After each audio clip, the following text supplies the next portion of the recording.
Hear me? We can hear you. How about us? I can hear you better now, and only once. Yay! It That's the prayer, the power of prayer. had to be that 11:11. Yeah. It was.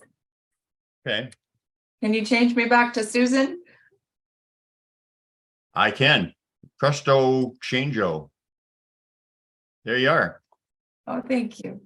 All right. Thanks for being patient. How did your ticket aboard the Looney Train begin? That's exactly what it is, isn't it? Okay. So in 2019, for some reason, I just had this interest in Sasquatch, and I started watching videos on YouTube and reading anything I could find about them. And I found myself drawn to the more positive stories. I'll say that. The story, because there's so much negative out there. There's so much monster, scary stuff out there. But I found myself really drawn to the more positive stories of Sasquatch helping people and, the human interactions with them. So I started joining different groups and different Facebook pages and YouTube channels. And honestly, one I think was maybe a pivotal moment in this process for me was joining Arkansas Bigfoot. And I had a psychic reading done by Rachel Kane. I think you said you'd heard of her, Brian. And that was in December of 2020. That was actually on my daughter's birthday. And they have a close relationship with a clan of Sasquatch people near their home. And the patriarch of the clan took part in my psychic reading. His name's Anku.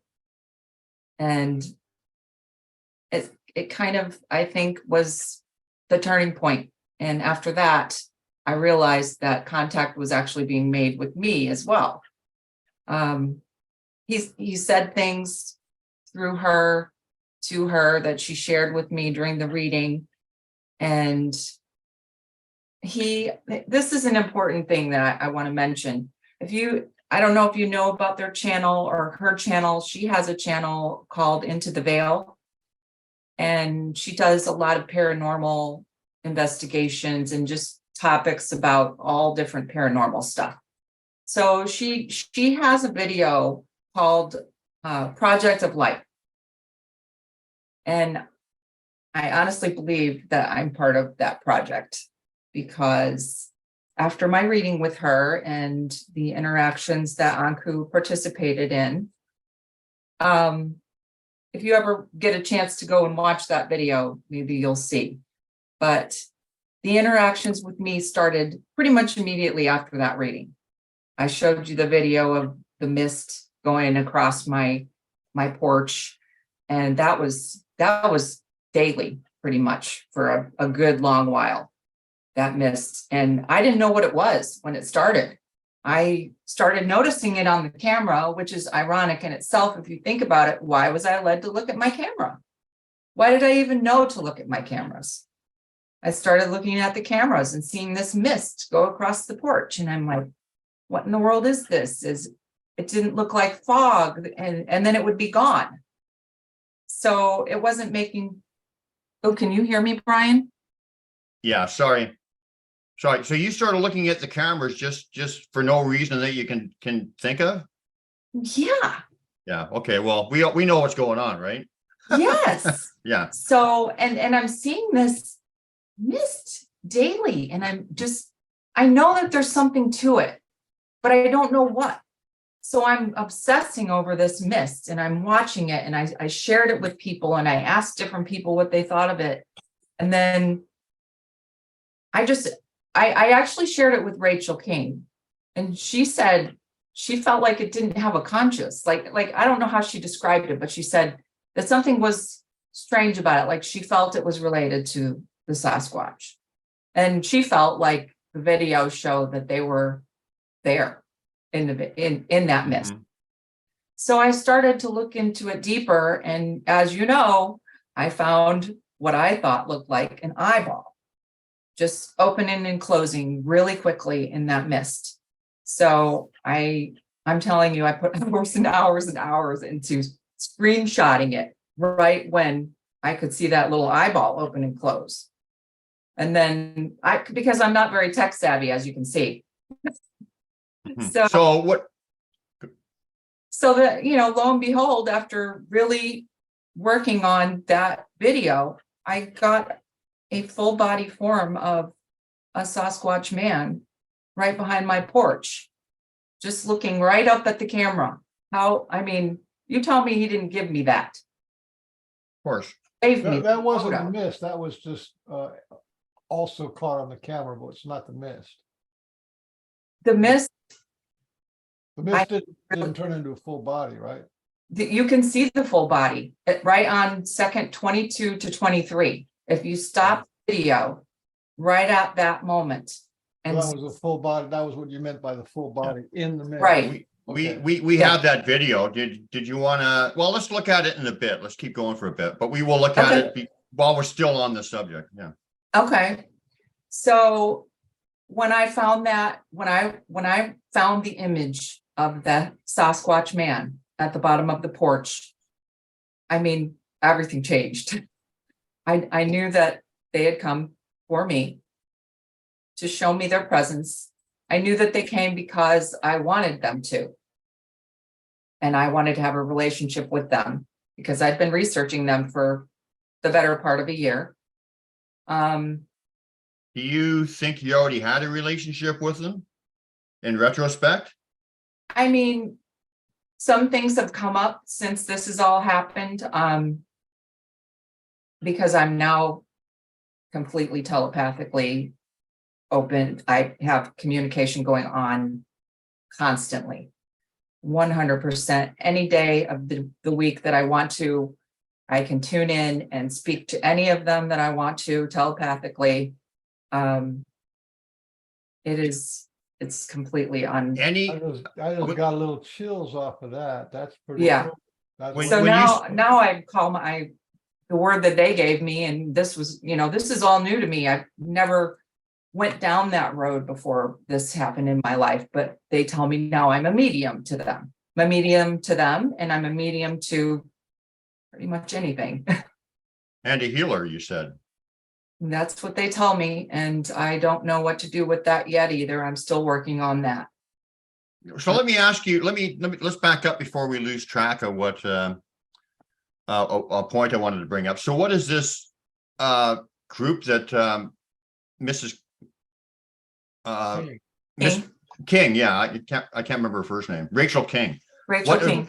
League of Light or, We invited her on the show really early, 4 years ago, and they snubbed us. They said they wouldn't show up on this pork and beans. And they were the first one. They were the first ones who actually had standards. Yes. yeah, Wonderful. They're wonderful. They hold them in high regard. It's, nothing negative with them. It's all Oh, positive. they're very good. They are. so what is this League of Light? What is it? What is this group that you think you're part of? Oh, the Project of Light. Right. Project of Light. Yeah. What is that all Project of about? Light. The Project of Light is something developed by her resident Sasquatch people, by that clan. Anku is the patriarch of the clan. And I would assume that this project entails all of the Sasquatch people, wherever they are, that they've chosen to interact with different humans and help us to know who they are and to know who we are. To remember is the word that's being given to me right now. Where they want to help us remember who we are and bring our people together. Right. Because if we remember who we are, then all the problems in the world are gone. Because when you're on that vibration, there's none of that crap that we're doing now can fly. So I totally concur. I mean, that's the general message that just about anybody who has a legitimate connection with them has, or gets, is the all one, find out who we are, awaken, like that Yes. kind of thing. And the process of finding out who we are is a lot of self-growth, a lot of finding out what weaknesses we have and what we need to improve upon, and becoming the best version of ourselves. Mhm. I feel Well, like I've heard you say some very similar things in some of the videos, what I've watched of your videos as well. I say the exact same thing because it's the same message, right? Right. And they definitely have done that with me. They Yeah. have started from square one, each weakness, and, helped me to become much better. 3 years later, I would say I'm a way different and better person than I was 3 years ago. That's generally, Awakening comes with a side dish of humble pie. Doesn't it? It's a good place to be It's too. like, well, I'm not as big as I'm not as big as I thought I was. Yes. Then there's that connected too. You're connected much better, so that's kind of cool thing. so you're saying you can connect to any Sasquatch? I believe I can. Can you connect to my clan leader, Ari? Because he's actually, no, here he is. He's right here. Yes, I believe Because he's kind of like, runs the show, right? So you want to give it a try? He does. If it wasn't for him, we wouldn't have this show.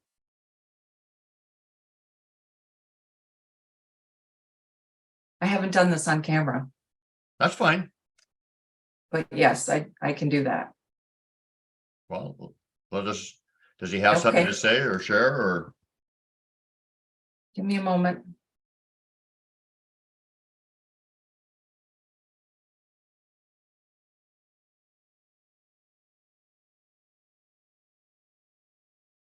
He says, Brian and Susan are my Hohana. What's that? That's your wife? You have, your wife's name is Susan? Yeah. Have you heard the word Hohana? I believe No. it's family. I've looked up Yeah. the words that they give me because they're what I would say like a native language. I don't really know the language. The words will just come up, and then I'm Googling, and I've looked up Hohana before, and I believe Hohana is family. He says Susan and I are his family. Yes. Did you know? Now, be honest here. Did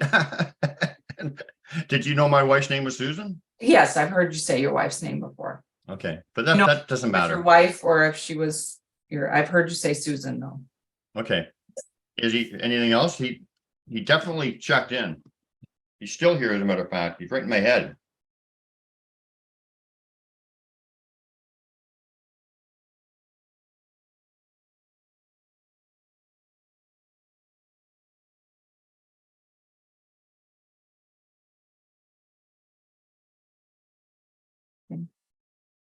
I'm a little bit nervous, so forgive me. I've not done this on camera, and there's It's fine. lots coming. It's You're fine right now. It's fine, Susan. Just relax. We're all friends You're here. doing really We love- well. we love you. There's probably only 3 people watching right now Yeah. anyway, so don't We worry. love you, and you're doing good.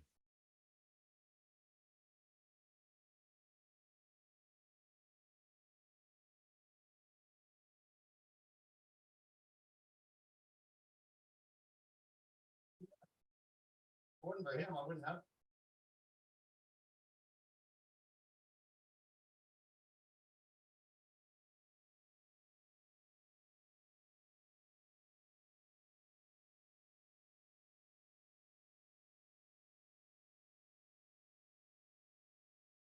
He says that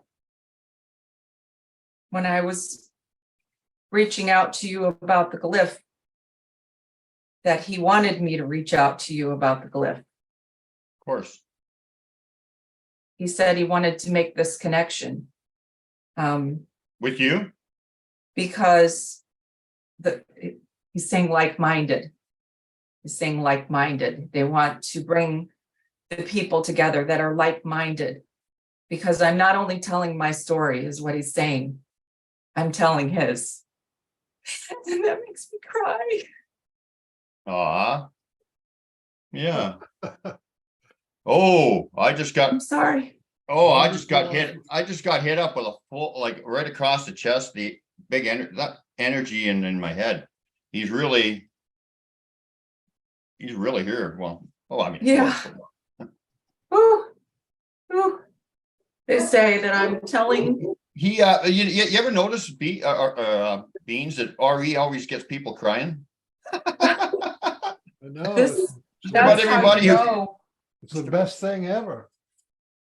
Yeah, That's how you know that they are they're beings of such high frequency, because just for them to connect makes me feel like crying often. This happens to me every time. I have tingling going all down my arms right yeah. now. Can I ask a question, or is he gone? Oh, he's not gone. I was just, and I mean, I kind of know the answer to this, but I mean, I think I do, but I would like people to hear. So I host a gathering, or actually he hosts a gathering that I facilitate with my wife every year. And we just finished one. And is he encouraged with the progress and the family connection of these gatherings and what we're accomplishing? Because they're remarkable, actually. So I just want to know if he's pleased with how things are unfolding. He says it's about the connection.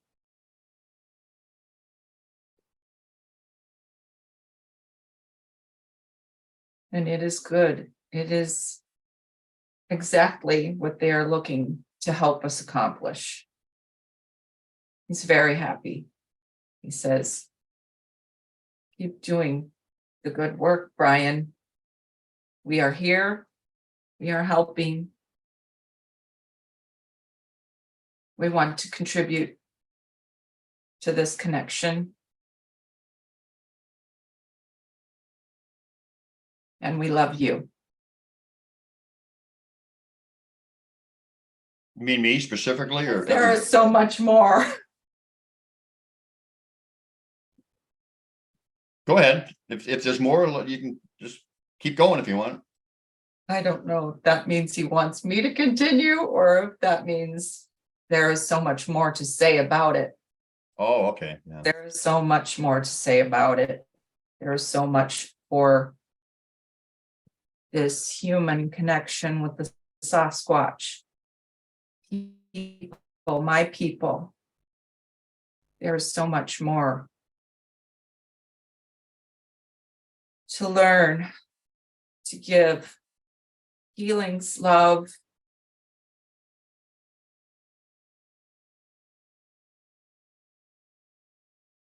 He's saying Susan. I think he means your Susan.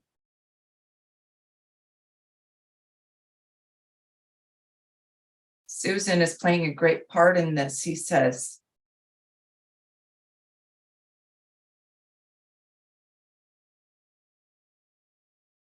She is a vessel, he says. I don't know what's going on with Susan. I read one of her posts on your page, so please, it sounded like she had an interaction like in a tent. Yeah, she did. Oh, yeah, that was an amazing interaction. Yeah, was she responsible for that? And what was the purpose of that interaction? It was an energy kind of thing going on, but you know, it could have been The word healing. he keeps saying it's healing, it's healing. He keeps saying this is a healing. That's what I thought it was either a healing or a download. Yeah.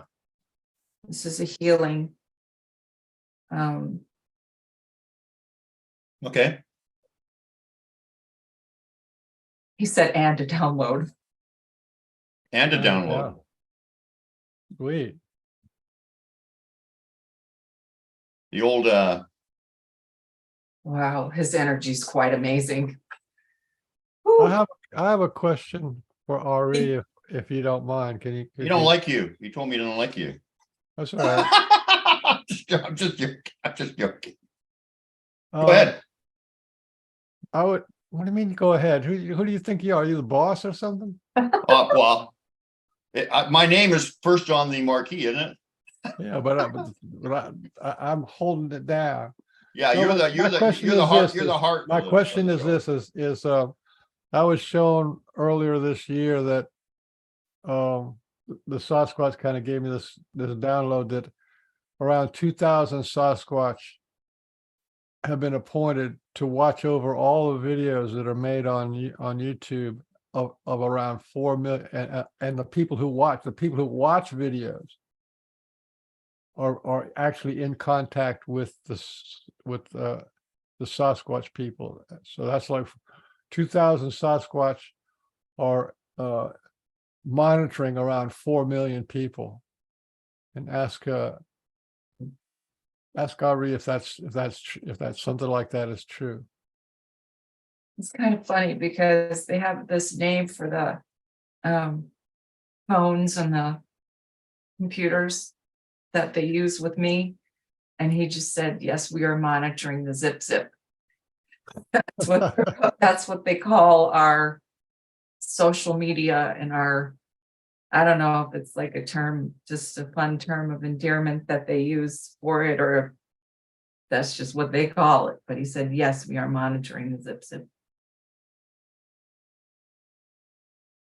Well, to me, that's outstanding, because that means they see inside the person, they see what that person is watching, they feel the person's reaction, they see how far they got to go, and To bring them to what's they see real. the whole thing, and Right, that's over 4 million people or more. All the right. people who are engaged in, like you said, watching the videos and research and stuff like that. I Yeah, remember. because once you get into this, you realize how many people are into this. Yeah. Once you start looking at Sasquatch everything, Yeah. it's unbelievable. I remember when Wanting us to know what they want us to know who they are. They want us to know they're not monsters. They want us to know that they're here to help us. yeah. Can I ask Ari one more question? Yes. And I know he doesn't want me concentrating on this because it's frustrating. Okay. So I find a lot of structures and stuff in the woods. And I know people make a lot of them. But I just want to know, how many of them do they make, and should I even be paying attention to them, or is it just because really their message is the only thing that's important? So am I just wasting my time, like wondering what's what? I mean, there's lessons This with is it. what he's saying. He's saying that we know that Brian looks for these. And we give him many because he looks for them. And I feel like that kind of goes in line with some of the things that you've said, Brian, that they know what resonates with each person. They know your heart.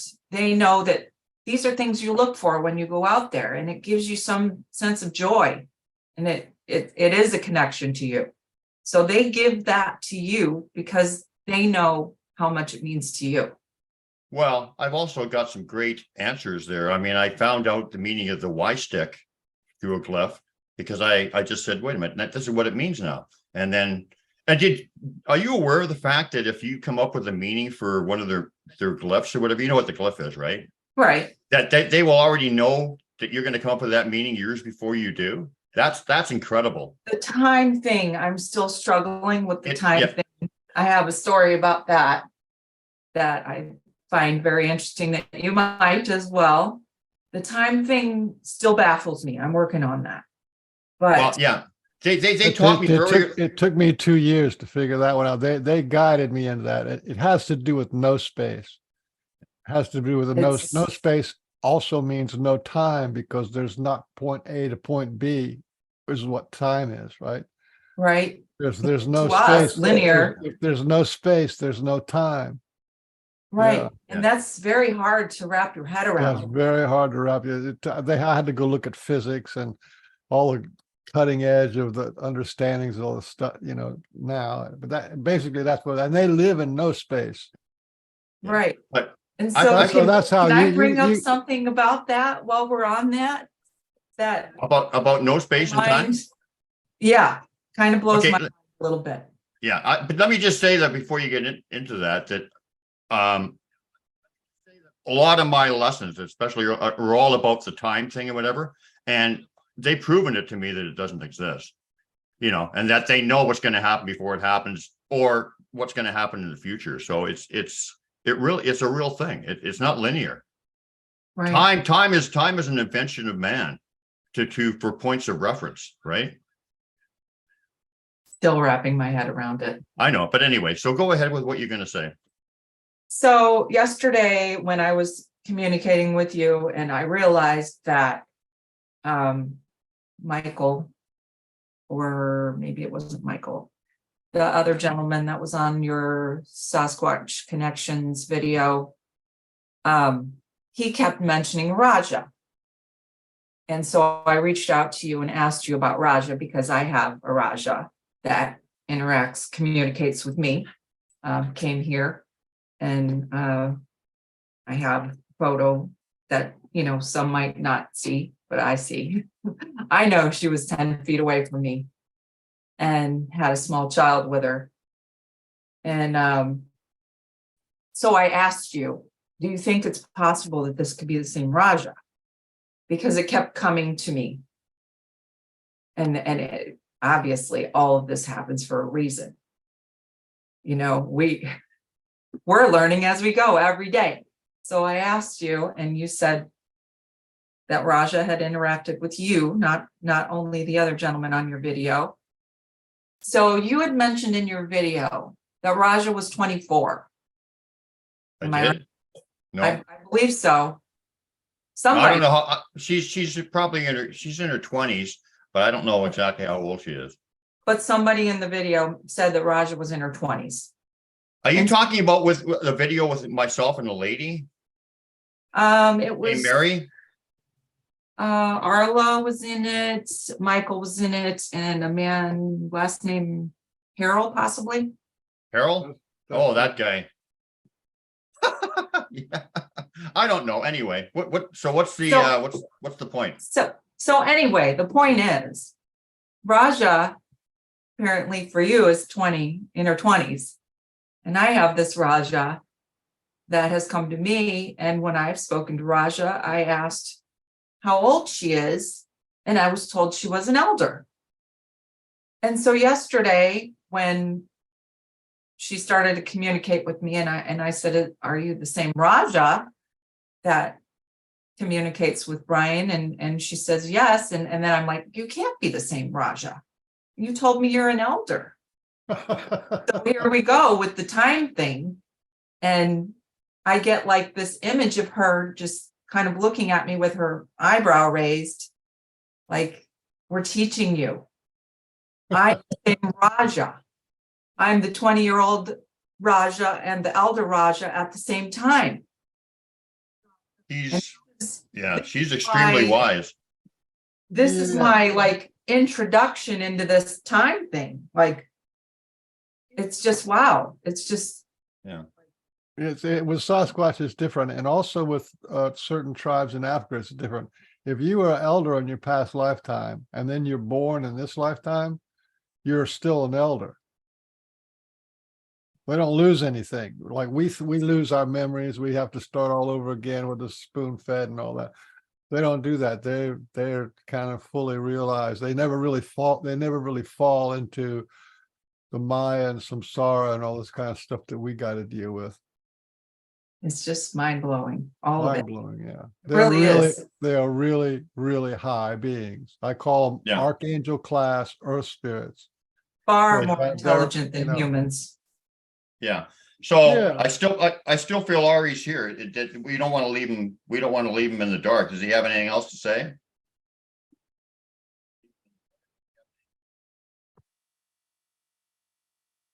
He says, I will leave you with this, Brian.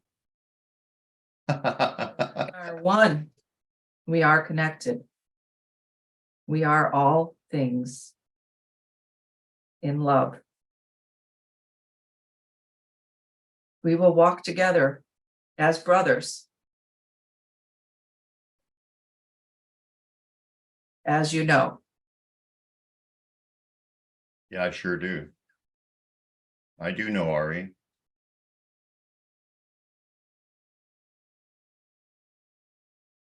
We are here for you and Susan anytime you need us.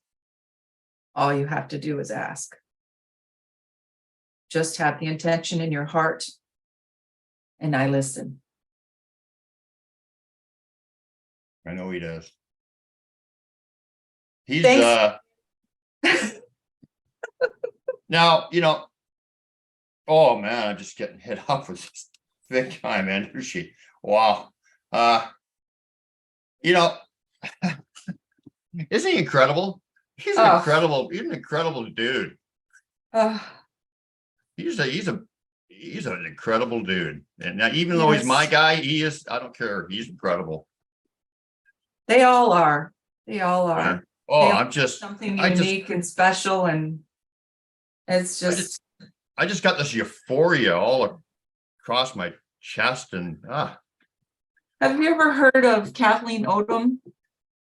Yeah, I've talked to her on the phone a couple of times. She's passed away now, I believe, but She has passed away. she's one that when I was beginning all of this research, I was watching the videos that they had done, and Her and Cedar channel. yeah, and all of her channeling of the Sasquatch. And as this was starting to happen to me, I'm asking them, am I like Kathleen Odom now? Is that what's happening to me? Like I can, and I was told, yes. Now I can do that now. I could never do that before in my life, but now apparently I can. And it's quite amazing. So tell us about the Sasquatch have been working, and I got it met. I had a heart scare a year ago last June, and that Sasquatch helped me out with it. He They said, were "Oh, there. yes, you did." They were there, and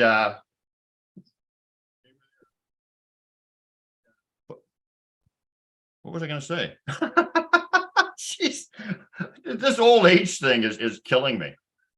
Mid-sentence, I forget what I'm saying. I forgot what my point Happens was. to me too. I'm not even smoking weed anymore, so I can't blame that. I don't know. Anyway, what was it again? You know what? It'll come to me. So, oh yeah, healing.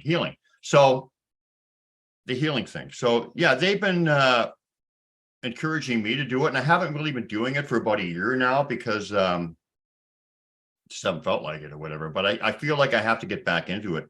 But I know that they've been guiding me with it, and I just facilitate it. You never take credit for this kind of stuff. It's always you're just the facilitator kind of thing. So I give them credit. But the things that were going on were just amazing. I mean, I can't actually believe it. So what are your healing experiences? As far as me being the provider of healing or the receiver of healing, because there's both. Yeah. I think that I've received so many healings that I can't even count. And I get zapped with the energy every night when I lay down.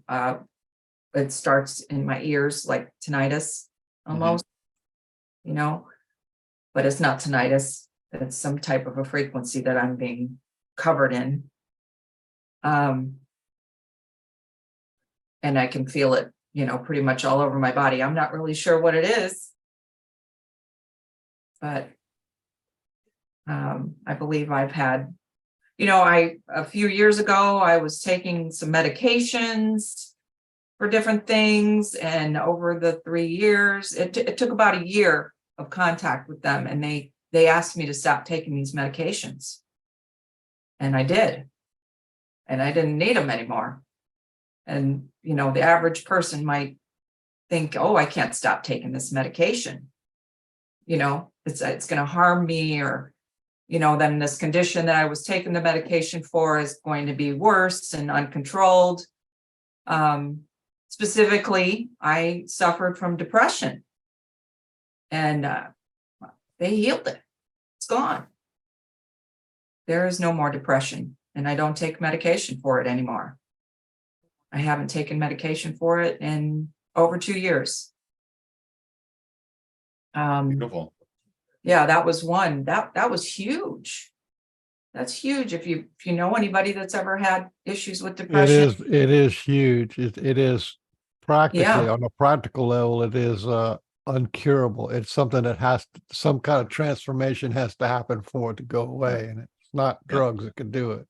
They No. can literally, if you ask, they don't always do it, but I think if it's heartfelt and sincere, and if they feel you need it, like I asked one time, I went in the woods, and I was in fear about my relationship with my wife, because she was in the United States, I'm in Canada, we're married, but she couldn't come across the border because she didn't say, she didn't get the cure all that they're pushing these days. So I was worried about that, right? And I went to the woods and I said, I'm not myself. I'm just not myself. I've been in fear about this.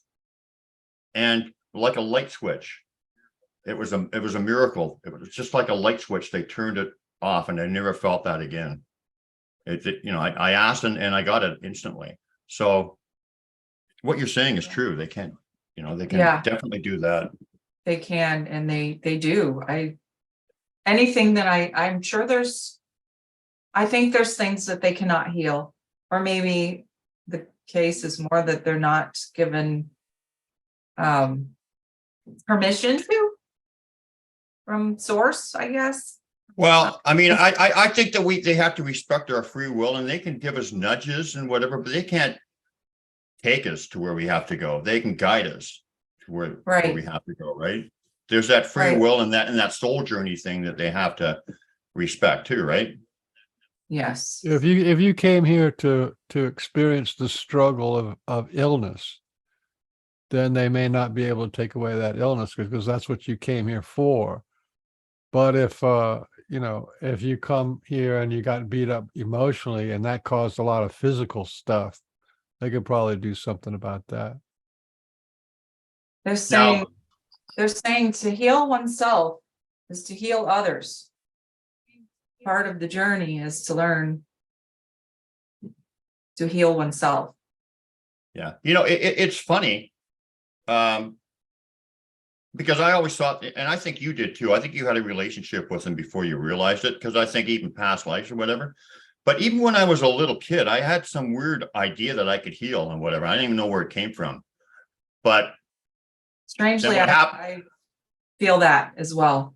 Strangely, yeah. Ever since a child, I always felt like there was something different about me, or, I always felt like there was something. I remember seeing my first spirit. I believe I was about 9 or 10. The first time I saw the spirit of my grandmother who had passed.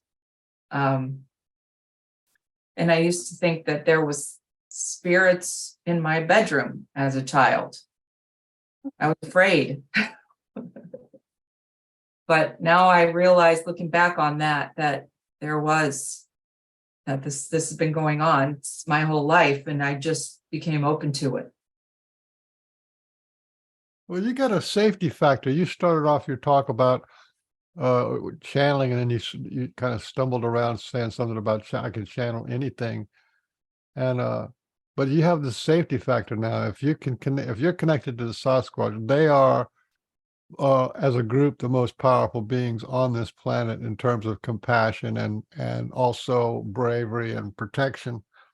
So if there's any other thing that end up being channeling and you don't like it, just ask the Sasquatch, and they're like, there's going to be a protection there. You know what I mean? There's no entity or being actually that could you're going down all the right roads. This is a big one for me. So don't worry about that. Like I said, they're archangel class earth spirits, and if they like you, pretty much anybody else, any lower level, whatever, they might let you feel it just because you need to learn about it, but Exactly. you're not going to be harmed by anything ever.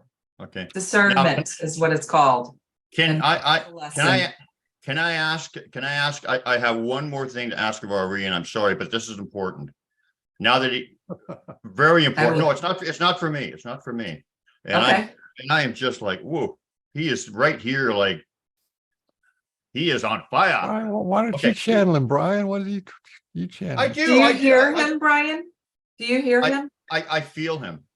You I feel feel his energy. clairsentience. Yeah, that's I'm clairsentient. Yeah. So we have a very dear friend on the show. Okay. Very dear friend.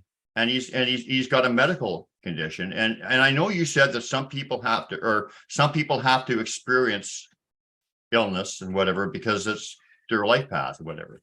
But our friend, Kevin Royce, who we call Beef Wellington, has early onset dementia or Alzheimer's. I can't remember which one. I think it might be dementia. Is there anything Ari and family can do to help him? Because we love the guy, and he's connected to them. And I'm getting a different term. Lewy body. I'm asking Ari from my heart if he can help my friend. I'm asking Ari from my heart if he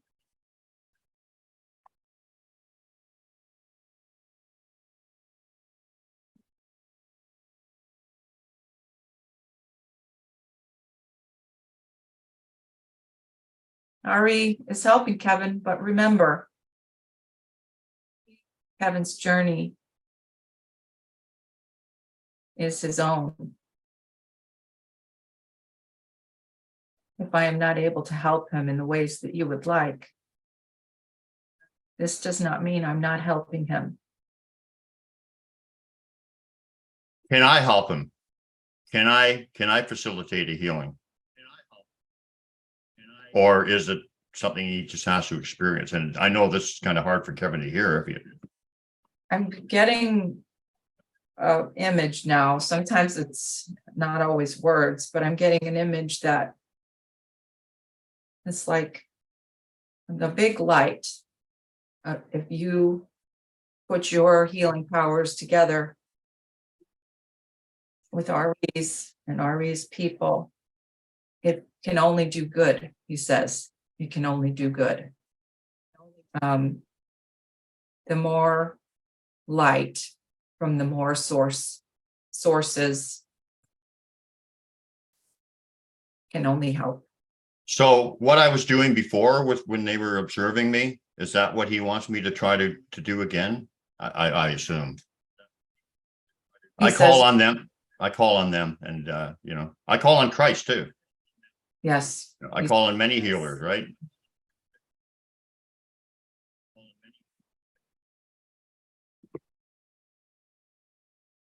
Is that what he says? He says yes. There you Okay. go. It is the way it should be done. Okay. So Kevin, if you send me $19.95 a month for the next 3 years, I'll see what I can do, buddy.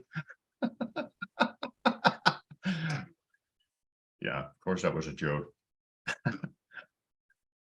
But okay. Yeah, I mean, I wanted to ask because it's been on my mind, and I guess we'll just do what we can do. Of course, Kevin's open to it.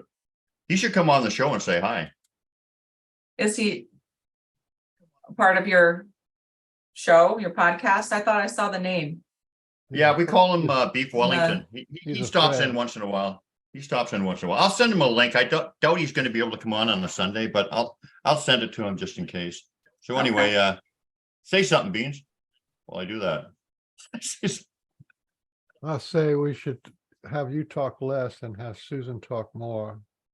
So this has been going on for the last 3 years, and that's like a lot to take on, to come from zero to being a full-blown dedicated channel. you're kind of like one of these dedicated channels, because there's like somebody like Bashir, that guy, Paul Anka, whatever his name is.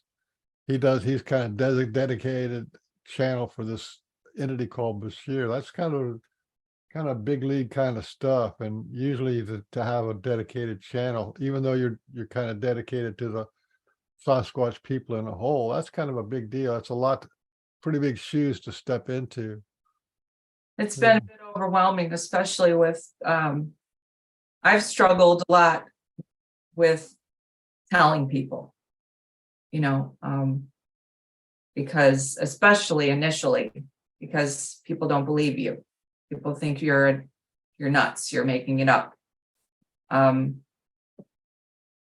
tried to share when I saw the image on my porch, I tried to share that with my family. I'm not just talking about my husband and my kids. I'm talking about my parents and friends, and people just look at you like, oh, what's wrong with Susan? What's she smoking? So what's wrong with her? People look at you like they don't believe you. And then they don't want to talk about it anymore. So it's been a little bit difficult, because I feel like I'm doing it all on my own with no support and nobody to talk to about it, nobody to tell, nobody to share. It's been quite, have you experienced that, Michael? Where you? Oh yeah. When I was like say 20, 27, 28, I received knowledge. By the time I was 30, I had God realization. And you can't really tell people that you've seen God. It just doesn't work. I tried it. I was all like, oh yeah, this is amazing. And it's light and it's light and oh, and love. And I was all like that, right? And it's like people go, whoa, or Yeah. or I try to explain to people, and then I just see this thing in their face where it was like grief, and then despair that they've wasted their life. And then I had to back off and allow them to get their boat on even keel again, because, it's just a lot for people to take in that you've seen God, or that in your case that you're getting messages from the invisible world, Right. and they're important and relevant messages. So that makes you like it makes you like a prophet.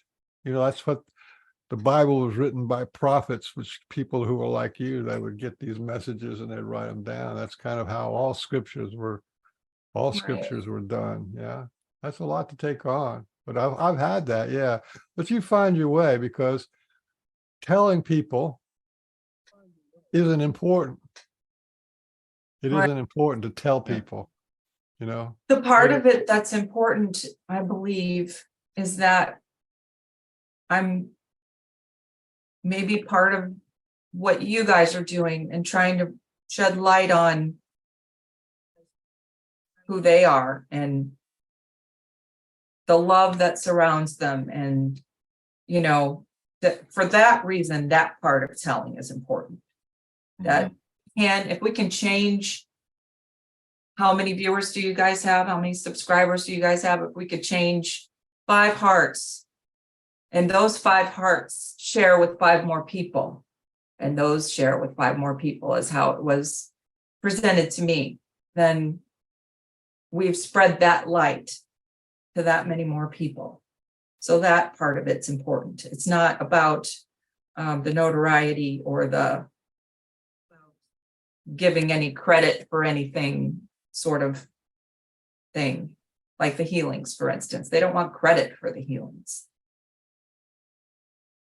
No, but they also don't want you taking credit. Right. You have to be humble about it, right? You have to realize you're just facilitating it. Right. They don't want to say,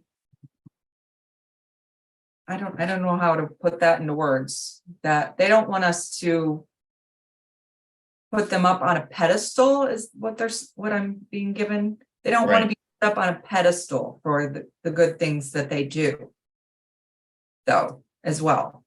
I've heard that over and over again so many times.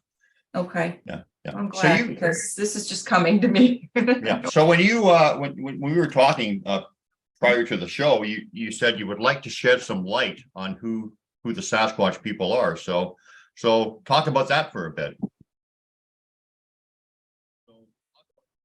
They are not at all what I thought they were when I first had an interest, for sure. They are, Surprise.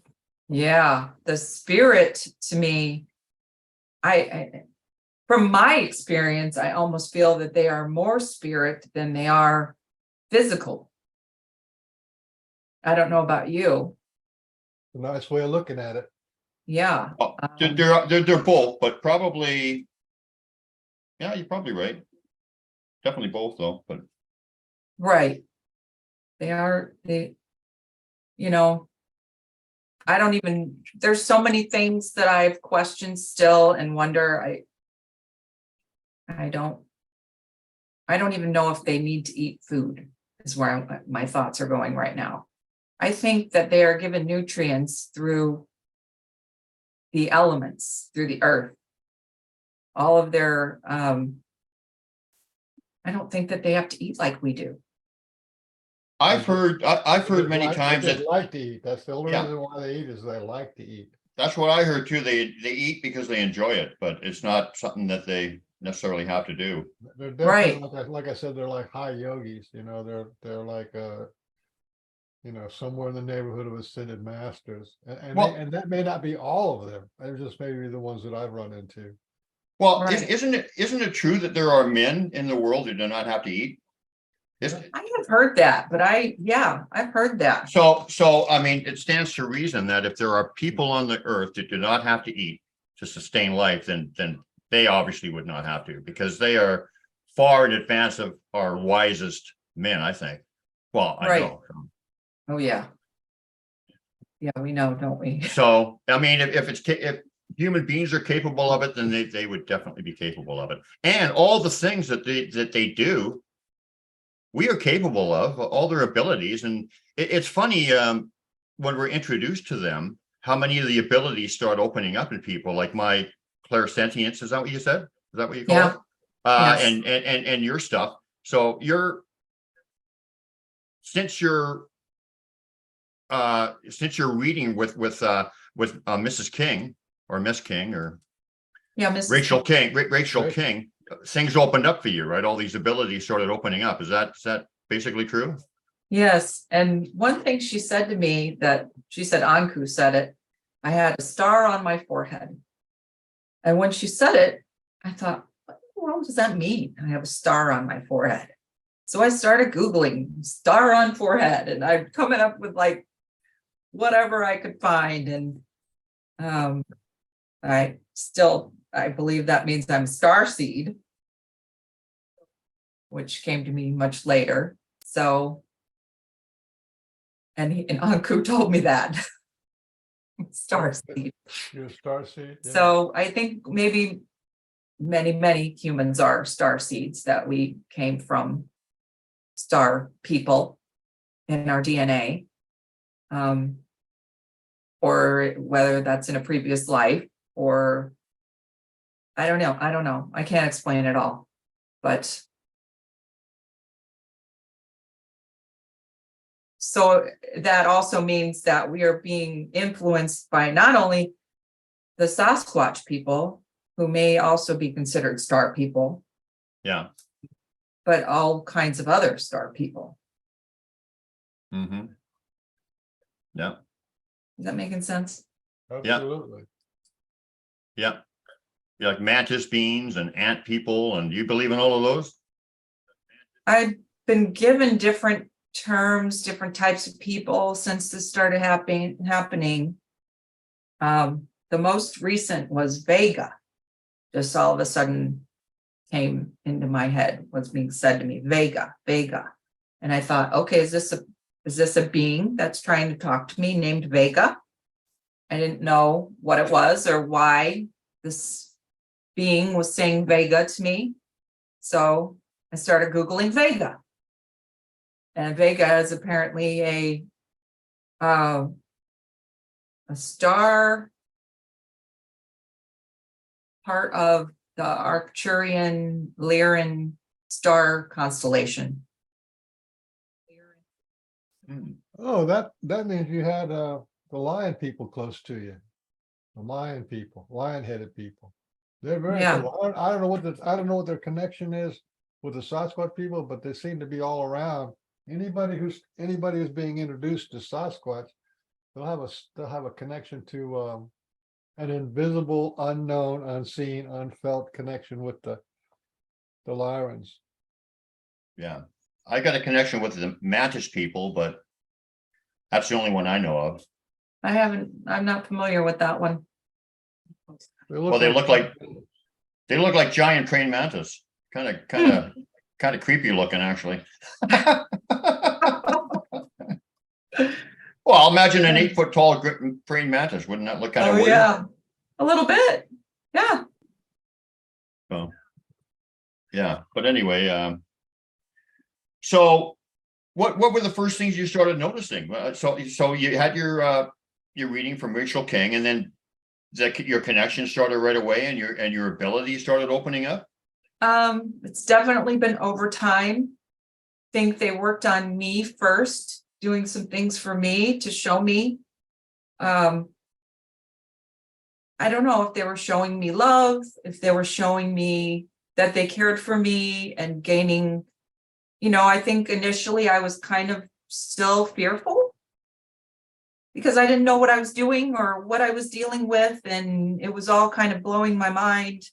So I think they took a lot of time to show me that they were there just to help me and to show me love.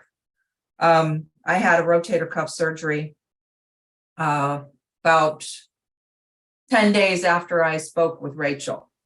And one day after my surgery, I was sitting with my arm on the armrest on my couch, and I started to feel this tingling in my fingers. I knew that they were communicating with me. I felt their presence, but I started to feel this tingling in my fingers, and it got more and more intense. And then my arm elevated off of the armrest on the couch. I didn't elevate it. My husband was sitting next to me, and I'm looking at him in disbelief. And I said, I'm not raising my arm. And he's, I don't know if he believed me or not, but I wasn't raising my arm. And that tingling sensation went all the way up my arm to my shoulder where I'd had the surgery. So that was one thing that was really, just 10 days after the contact with the reading with Rachel. And then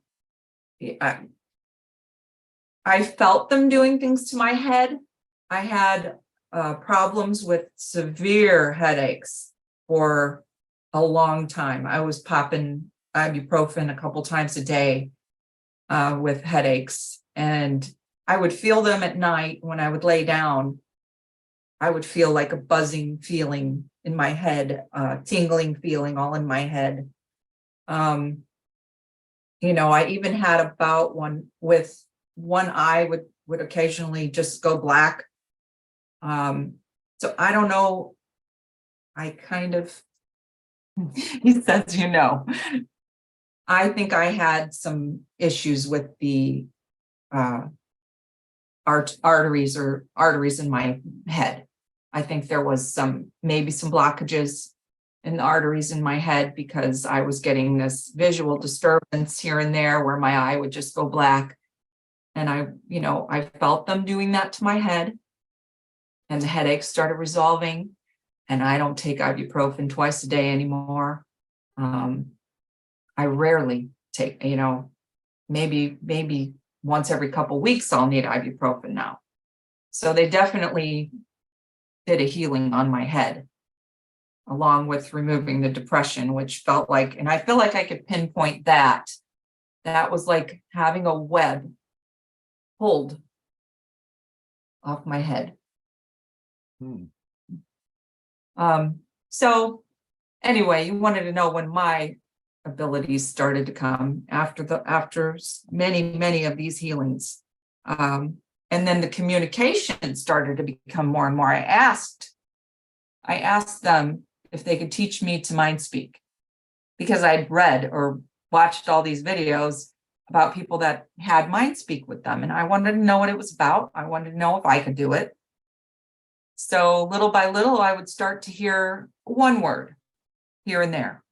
It would be just a random word here, and I knew it was coming from them.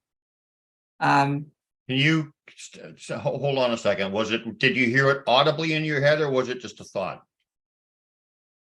Audibly, like a voice. Yeah.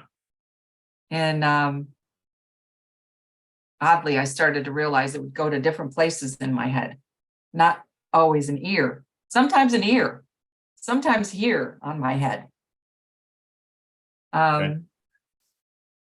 And that I notice now that I'm so far into this and have this more mediumship ability. I can hear, I can almost determine what type of being is communicating with me based on where I hear it. If it's in an ear, I hate to say this, but sometimes it's a lower vibrational.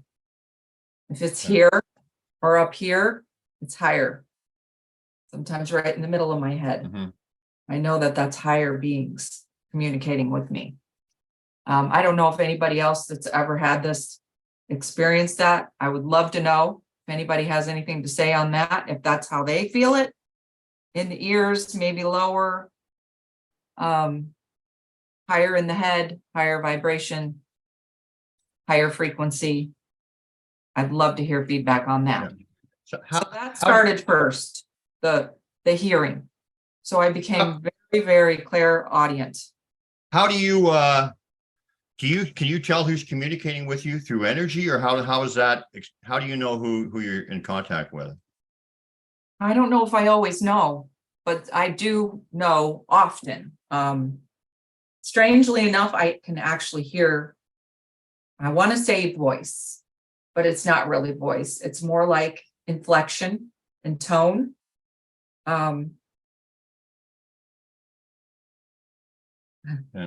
And voice. So specifically, one of the clan members, one of the very first ones who started to communicate with me was Shunash. I could tell when it's him. I could tell his tone. I could tell his inflection just by the way the words come across in my head. Okay. I asked you that because you said that I have some clairsentient. I don't know the terms, and I don't research any of this stuff. It's just whatever comes, right? So, but clairsentient. So when I feel them, I can feel their personality and the energy and whatever. But that might be a clairsentient thing, I guess. That is. So do you feel that? I do. Okay. I have clairsentience is one of my big ones. The clairaudience is in full force. And now I have some clear vision as well. It's not as frequent or as strong of a gift, I guess we'll call it. Yeah, I've had mind speak on a few occasions where I hear them talk, conversations, voices. I mean, words, like a voice in your head. But mine is generally it's all energy and more clairsentient stuff, I guess. Like I'll be wondering if something's right, and then they'll hit me up with a big confirmation energy. So they'll give me answers through the energy and whatever. So I'm right. Yeah, I don't hear the voices in the head so much, but I have. But you have all of this stuff is kind of mind speak. It's not only a voice in your head.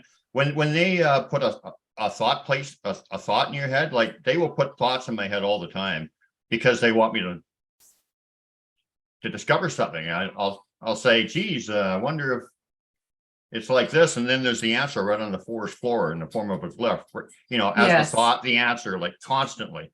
And the other one is guiding you places. Like you'll just suddenly go off trail and you find these amazing builds or whatever that they made, like and stuff. So there's a bunch of different ways of mind speak, I think, other than the classic just talking in your head. But I do get a flash of like an image here and there through them too, like That's cool. they'll do that. Yeah, I haven't had that. To me, yeah, yeah. have you had that? I've had where I've been taken to different realities and stuff. Okay. That's how I found out I was a mantis being. I was just standing on the back porch. All of a sudden, I saw myself in a whole, I was there. It wasn't like a vision. I was there. Oh, wow. And I had a knowing and whatever too. But as far as, have I had what again? You said, have I had that? The vision flashes. No, up. I don't vision. normally get the visions in my head. No. No. How long have you had your experience going on, Brian? Since 2012, I was walking my little Chihuahua dogs along the dike, and all of a sudden I heard a voice in my head, and this was mind speak. It said, "Go to the mountains." And then I started connecting with all these people in my area, and all these other people, and connections, and it just developed.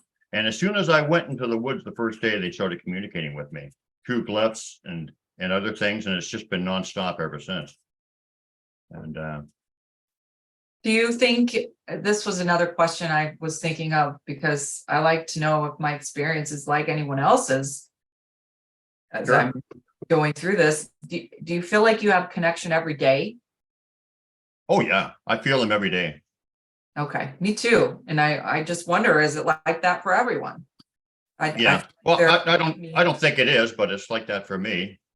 Okay. I'm sure it's like that for quite a few people who are connected to them. Yeah, I feel them every day, and I mean, I can feel them listening in. I can feel Ari listening in right too. now. Me too. I always feel like I'm being observed, or I don't know, even I want to say the word supervised, but that's probably not the right word, because I don't think they want to make any changes. They're just there to help. Yeah. Observe.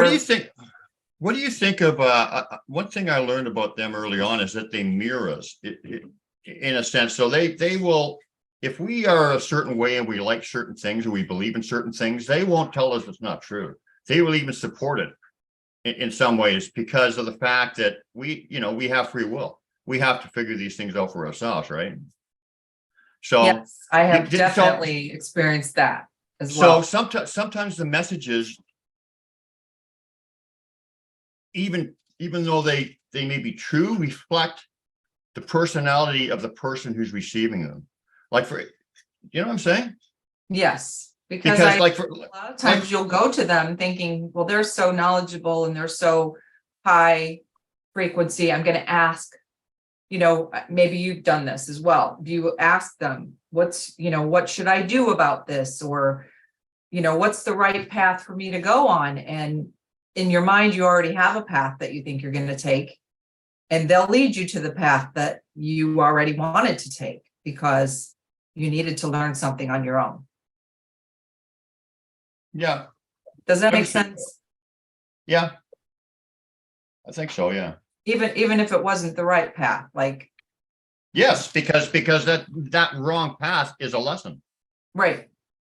Right. Yeah. That's why like they can't interfere too much. They can just give us nudges and stuff, because sometimes the wrong path is the path we're supposed to take. Right. Yeah. Exactly. So is your relationship with them strictly telepathic,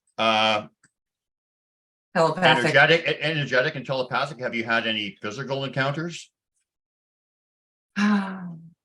Like I had the encounter with Raja, where I'm always told when somebody is near my home.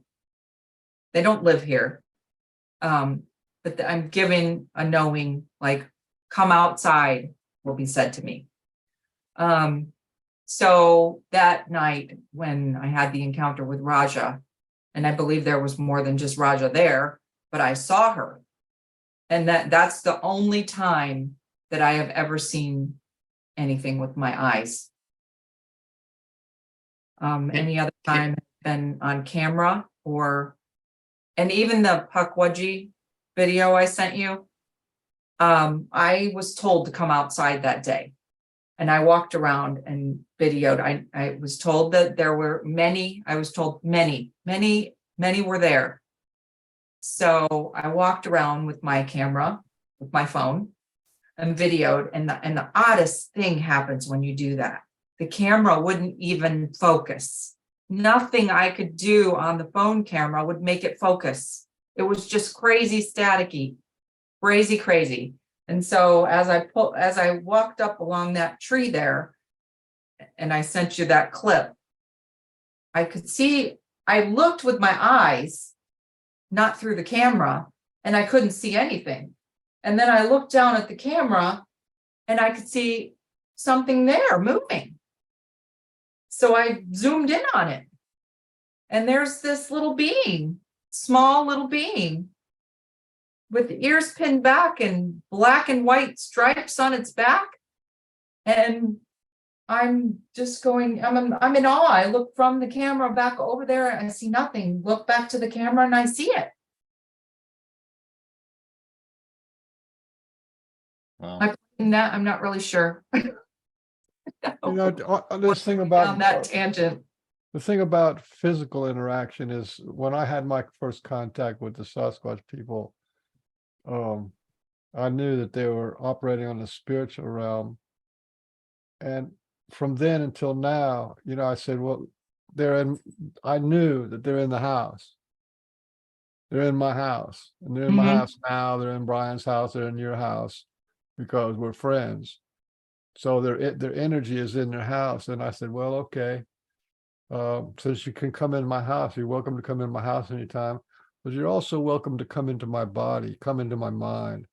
I said, anytime you want, you can come into my mind, come into my body and have a look around, check it out, whatever you want to do, because really we're one. And I had that was like as soon as I figured out what was up. And then for me, I said, if you want to connect with me on a spiritual level, then that's fine. And I didn't put any pressure on them to see them, to interact with them on some kind of like a physical level. I didn't put any pressure on them. I don't ask them anything. It's like complete trust that they're going to do and be whoever What's they want best to be. for you? Yeah. So, it's completely okay to not have zero interactions with the Sasquatch people on the physical level. Right. Because that's to them, that's not exactly the most important thing. It's like a minor thing. It's like a little gift or a little bonus or a little cookie or something they give you. But if they can deal with you on the energetic, spiritual, emotional level, then they prefer to do that because that's where we're going anyway. I think my fear of the physical interactions is not completely gone too. And they know that. I didn't feel afraid when I saw Raja 10 feet away from me. But I'll be honest, when I walk outside to the woods, there is still a little sense of fear there because I've had some other contact as well that did scare me. And so I always say in my heart, I'm not afraid of the Sasquatch, but I'm afraid of some of these other things. So Yeah, like there's people. still there. What? Like people.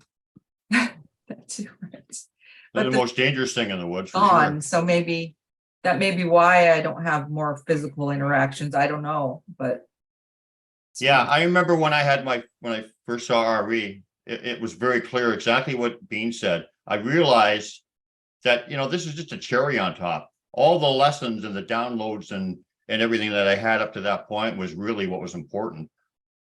Mind you, it was pretty darn cool, but still. So I was going to ask you, because I know what Raj looks like. Maybe describe her. Maybe we can figure out if it's the same. Well, I could not see any facial features clearly. She was not in full body form, as I like to say. She was a dark shadow. Oh, okay. And what I saw of her, she was rather thin. So I thought, she looked like a 12-foot tall, thin. She had dark hair. I don't know if the one that you're in contact with has dark hair. I couldn't see her facial features at all. I could just see where the eyes were.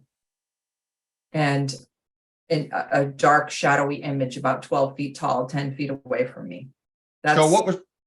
So if it is the same Raj, what is her purpose in contacting you? What is her purpose in contacting all these people outside of, the immediate clan and family like Susan and I? Is she trying to, well, they're trying to open up our minds and our hearts and who we are. Is that basically what she's doing? The word immediately came to me when you said that, connections. Okay. That's part of her purpose, connections, love, and healing. How do you have a piece of the puzzle that we need overall, all of us over here on the pork and bean side, and we have confirmation and support and connection for the things that you need. Right. So that's really, kind It's of kind of ironic if it's the same Raja that I was led to your channel and led to you guys. And it's just the way it works is just really beyond our comprehension, that this is the same Raja that I'm led to you guys. And here I've got this connection with her, and you have this connection with her, and you have this connection with her, and you're in Georgia, and I'm in Indiana, and you're in British Columbia. It's just, yeah. No space. Yeah. No space. All one, all connected. That's another big message. No space. We're all in 3 different areas, yet we could all feel RE. At least I think Beans could feel them. I know that you and I could. Could you feel him too, Beans? Could I what? Could you feel RE when he was here? Did you feel him as well? I'm just making that point that I don't have that clear sentience. Clear sentience as much as you do, but I did get a little twinge today, and so if I get a little tiny twinge, that's like a big deal for me. It's like I put it up, frame it, put it on the wall. That's like, oh, Well, yeah, but we all have our own little things, right? Well, don't forget, I've had a Sasquatch stick his hand inside my chest. Okay. Yeah. That's not no Mickey Mouse stuff. That's not Mickey Mouse. And I've been doing the same heart light meditation, for now since 2012. So, Yeah. How big a part of that heart light meditation course is your what do you call that when I forgot what you call that when she stuck her hand in or they stuck their hand in your chest and whatever. That's initiation. He took over my breath. When he takes over your breath like that, or when he amps up the energy of your heart and takes over your breathing, that's an initiation. It was an energy transference identical to what a guru can do, because I've had a guru, and identical to what you would call a goddess or God can do when they anoint you or initiate you. Yeah. So we have free will. So I mean, whatever happens to us is on our shoulders. We can't, we can't wait for the aliens to come down and rescue us. We can't wait for the Sasquatch to come down or come and rescue us. Although possibly, if something catastrophe does happen, I think my guys will come and help me out. I think they would intervene too, at least on some level. But yeah. I think so. But there's really profound magic happening. You've got the ET disclosure, and the ET's been talked about since the 1950s and the 1940s. There's stuff going on in the 1930s too, but that awakening, and that they say there's probably the ETs have said that there's probably around 200,000 starseeds in the world. So that's a pretty good number.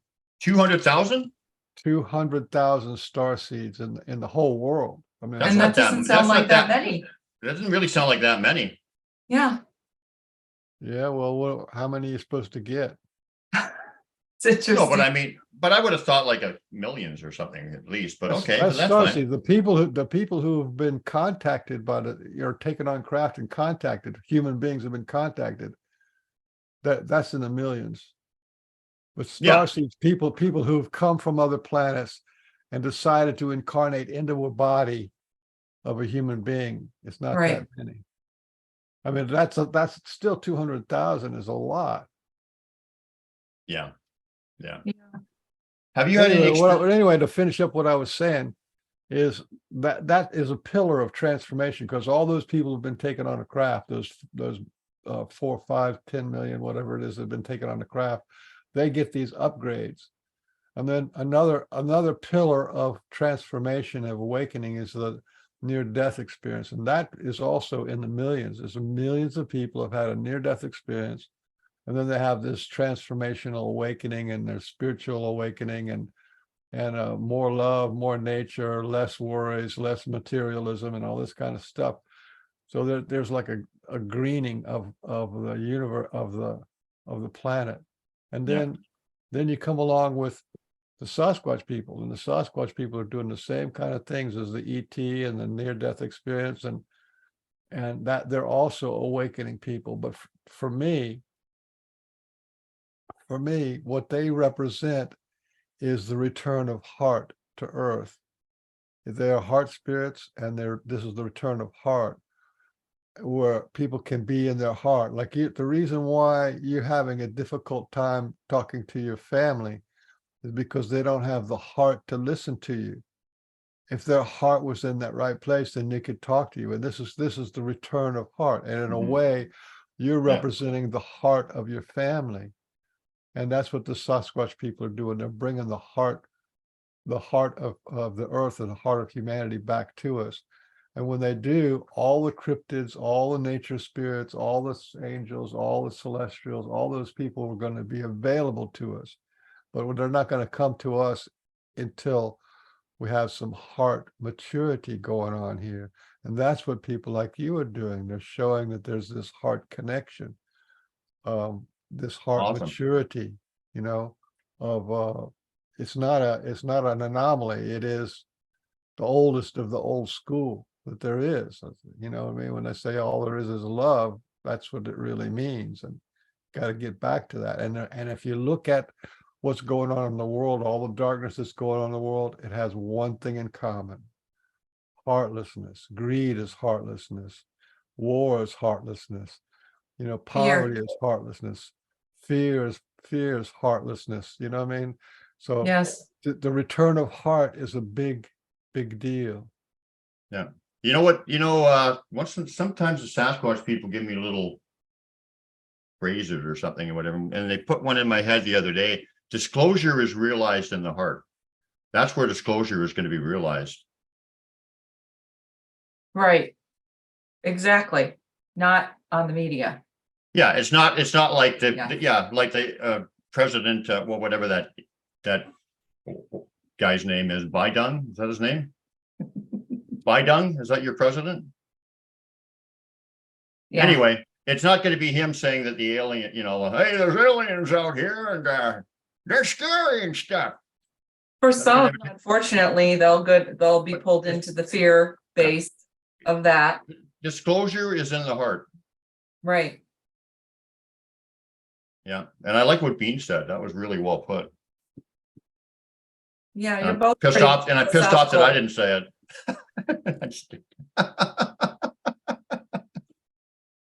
I'm just joking, of course. So where is it? What's happening with you with your relationship with them right now? What are they working on you with? Where are they guiding you? What new revelations are you realizing? Well, the mediumship, I think, is one that they're really trying to help me with, because it started to become so intense that I started to think to myself, I have this gift. This is a gift. And I feel like I need to be using this gift and in more of a way than what I'm using it. So they're trying to, I'm not sure at this point if I need to take some classes, if I need to enroll myself in some type of mediumship classes and like become certified in it and actually use it.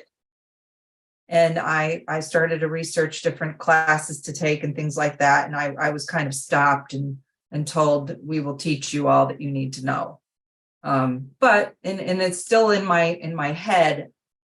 If I want to use this, should I take classes in it? Should I get some sort of a certification? Is this something that I want to pursue in my life to do more with? You can talk to Barbara Jean Lindsay. She's one of the world's most famous, most profound, and she's been on our guest lots of times. We were on her show too, and she actually teaches 3 or 4 different levels of psychic abilities, and you may not need to take her class, but she has them if that's what you're looking for. Or you could just talk to her and she could probably relieve you of the anxiety of like this not knowing, it's like, I Right. don't know if I'm this or I should be like that, and we don't know. So Right. yeah, she could clear that stuff up for you. She's a real sweetheart. And Okay. she's a friends of the Sasquatch people. And so that's a Thank you. connection. That's a connection for you. Barbara Jean Lindsay. She's on Facebook. Thank you. And she has a cosmic oracle show, which is another show you could probably be on. You could talk to her about that. Oh, cool. So that's where I'm at with them right now. That and the healing. I'm told by the Sasquatch that I'm a healer, and in my line of work, I constantly have my hands on people every day, pretty much all day. And What is your line of work? physical therapy. Okay. Well, there's a healing going on there on that level. Right. So, as I'm doing my job, I'm thinking to myself, what exactly does this mean? What more should I be doing? What does this entail? What is being a healer? Is it just somebody that works with people and cares deeply about their well-being or their physical health? Or is there more to it? Oftentimes when I'm working on people, I feel them come in and pray. They start praying while I'm working on patients. Who's praying? And I don't know if it's just the Sasquatch or if it's Sasquatch and others coming in. Okay. But it's just you felt it. It's not me Something's initiating the helping. prayer, but then obviously I allow my heart to go there with the prayer. But then Brian kind of mentioned something along that line too. He said he goes to Christ when he's doing his healing work, and he goes to the Sasquatch. So I kind of wondered, other people that are healers, what is it like to them? Is that what it is? I don't know. I'm told that that's what I am, and I have no idea what I'm doing with it. You know what? When I wouldn't worry about it. You're like baby steps. You only got a couple of years here, a couple of years there. You got another 20 years to figure it all out. So I wouldn't worry about it. And you've got more support than you can shake a stick at. So there should be no worries on any of those levels. I don't think you can actually make a mistake. Put it that way. No, you were mentioning should you take all these courses and whatever, and possibly, but I'm like you. I haven't taken any. I haven't read many. I don't even read other people's Sasquatch books because I don't want to be influenced. Right. And my hands are coming up because they're wanting me to mention that they're saying the healing's coming through my hands, and that's been being said to me for a couple of years now. I was working with disabled kids before I started in the clinic where I am now. And I had a child with a TBI that I was working with. You know what a TBI is, traumatic brain injury. And at one point, I was told to put my hands on his head. I don't know what was done, what type of healing was done to his head, but I did try to put my hands on his head. That was probably the first time that I was told to put my hands on someone and that I was going to facilitate helping his head through my hands, through them. And that is told to me a lot, that the healings are coming through my hands. So I don't know if it's channeled. I'm being said yes. So apparently these healings can happen channeled through me, through my hands.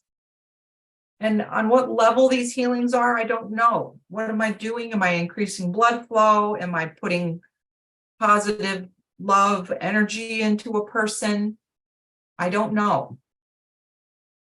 Yeah, Right. but it's, as far as you were Help me out with saying, that. you were saying that they will guide you and you don't need the book knowledge or whatever. I mean, that, and I'm not saying that's the way to go, but that's my experience too. Like, Yeah. I did all, when I was starting to do the healing, which I had amazing, like miraculous miracle results.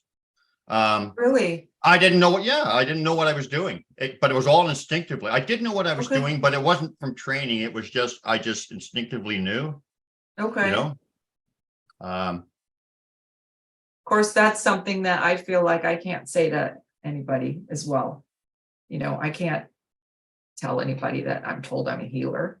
You know, I'm telling people now on your online, but it's not something you can just go around and say. It seems like it almost seems like it. Look at me, I'm a healer, and I'm a, you know, it almost seems like Ego? yeah, even though it's not. You know what I mean? It's kind of like Right. You don't really want to say it, No. even though it's There's true. data. There's data on all this stuff. What you have is there's a couple of things you could say. One is the mind that doubts, or you want to know, and that knowing in advance of experiencing, Mhm. is not needed. You need to experience first, and then from the experience you get a knowing. You understand the difference? And we, as Yes. scientific, normal humans, we want to know in advance what's going on. What's the story? And that's not, in the long term, That was put in it's only perfect words. going to be what you experience, what you have the experience of. So do your healing work and not know. Not knowing is a great seat of power, because then new can come in. If you have something like, oh, I'm going to change the energy patterns of this person's brain, right? And then you go to the next person, you go, I'm going to change the energy patterns of this brain. That may not be what they need. That just may be what you know. You have to allow the new to come in, and the new comes in with anxiety of not knowing. The new has to happen where you don't know anymore. That makes sense? Yeah. Very well. Did you want to look at some of those pictures or what? I would love to. And we got the videos too. So The video is hard though, because all you see is the mist, unless you're able. Do you have the ability to stop it right there at the 23 second mark? I can try. But it's interesting to see that mist first and see. Well, I like the way. mist. I like the mist because I've seen them in mist form. They've appeared in my room in mist form, and I've heard other people talking about that they travel in mist and whatever. So that's pretty cool that you've got it on video. Isn't it? Yeah, it is. I miss seeing. So I went right over everybody's head. I missed seeing them. That's like a play on words on miss and miss. It is a play on word. okay, here's a still shot, and here's some of the mist, that's a right? still shot. That looks like outer space. That's cool though. Cool shot. And do you see that figure between the two chairs just standing there? Oh yeah, I see a shadow. Figure. Right here? Yeah. Well, I see something, yeah. That's No, I don't think we got a full body, but we got a bit of a, almost looks. That one's, That's interesting, because Isn't it? I've seen them walking around a few times in shadow form, where they look like shadow people, walking behind And- my tent and stuff, and that's. and look right that's cool. behind that one, Brian, look right behind the head of the dark figure. What do you see right behind it? A little higher, right there, A little right there. a little to the right. Right there. What does that look like? Face? I'm not Turn sure. sideways? You're talking about a profile, perhaps? Yes. Well, I mean, it could be a face, but I don't know. I'm not sure. That's not my my forte. I will say if they're meant for me, I can see them. Okay, But I mean, I do see this shape here, though. I do see that. This, yeah, I mean, I would be stupid to say it looks like pareidolia to me, but whatever. You have the knowing what it looks like, so I'm not going to question it, but I see this for sure. yes. So that one's just a picture. So what do you see here? I think there's a lot that traveled in that mist. I don't know how many, but I think when we see the faces after knowing that a full body materialized from this mist, and I have a still shot of it, I feel like there is many in there. Well, we know they travel in mist. I have seen them materialize out of mist. So both of your points I can back up there for sure. So cool. Do you want to go on to the next picture? Yeah, No, I got to bring that. I don't know what we're looking at here, but okay. What are we looking at here? that's Raja, right dead center. And you can see the two eyes and nose underneath the Oh, tree. yeah, I see it. You see, I don't see it. And see, a lot of people would just look at me and say, oh, you're insane. There's nothing there. But I was told to take the picture. I don't question it. I'm just saying we all Yeah. have different. Yeah. That's exactly where. Do you see the two eyes? Right there is an eye. Yep. Yep. And right here. No, I don't know what that is, but I believe to the left of her, there is a small, I don't know if it's a child. Do you see that, Michael? Well, no, I'm not really. On the sure. ground on her left? You can kind of see two sunken eyes in something. Yeah, I'm not You're talking about over here? No, here. I guess that's her right. Yes. You got it. Anyway, you know what? So many people have this gift where they could see things in this way, and it's not something I'm good at. So don't listen to me. I'm not great at it either, but because I walked outside and I was told to go outside. I and- mean, So- this does look like kind of legs. Yeah, I mean, it's definitely not full body form, so It's not. This is not the full body because that's what I see. I would say that that's just a shadow of her. It's You not, mean she's not in full flesh? I couldn't Oh, see her okay. perfectly. I knew I could see exactly what you see right there in that picture, and I knew she was there. I was told she was there. Okay, so what I meant is that it's obviously not fully materialized full body, but this Right. is the full body semi materialized. Is that what I'm looking at? Yes. Legs, chest, arm, shoulder, head. I Yeah. can see that. I can see that now. It's starting to come in. Okay. So that's what we're talking about, right? This. Yep. Yeah. Very cool. Okay. I'm coming around. What do we got here? You see this thing? I hope you see this thing. Yeah, it looks like a face, like a strange kind of all alien looking face. Right here? Does it? This Yeah. whole head? The head here? Yep. The nose, Yeah. the mouth, almost looks like ears like that stick up on top of the head almost, but I don't know. It looks like a Picasso. Where you Huh. can't really tell whether it's two faces in one or something. Yes, and I see that a lot too, where more than one seem to kind of blend together. So is there a story behind this picture? What's the This story behind the one- picture? This one, I was walking around outside and was told that there's a portal. And that and now every time I go out there, I can almost not remember where it's at. I don't really know, because I was led there and said, take a picture there, there's a portal. And that showed up in the portal, like I feel like there's a barrier, like they can't necessarily walk through it, but that they're there and they can see us on the other side of it. Does that make Yeah. sense to either of you? Yeah, yeah. So that's Okay, the how whole about, picture, and that face is up in the top corner. So, oh, right here. yeah. Oh, okay. So the whole thing is blurry, just like you always hear, oh, it's so blurry and nothing's clear. But if you look, there's several little faces back in there. It's like all over in there. So if that's the portal, then they're all standing behind it. I don't know what's going on with this. Yeah, and I'm not being, see, I'm gonna play devil's advocate here, and I'm not trying to insult you or whatever, but I mean, I can look at the tiles on my bathroom floor and I can see Yeah. all kinds of Sasquatches and all kinds of stuff on there. Yeah, You I know, get it. I know. you know what I mean? So I mean, I why do. is this any different than that? I don't know.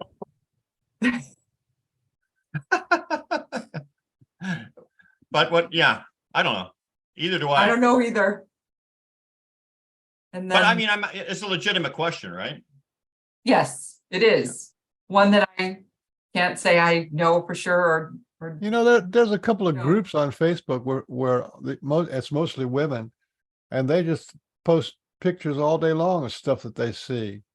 Yeah. And I think that that's part of a phenomena, part of an awakening. There's no telling what the truth is, but there's experiences being had and knowings that these people are getting. So I Yeah. don't discount it at all. Yeah. Either do I. Don't. Yeah. I mean, I'm not saying that it doesn't exist. I'm just playing devil's advocate, right?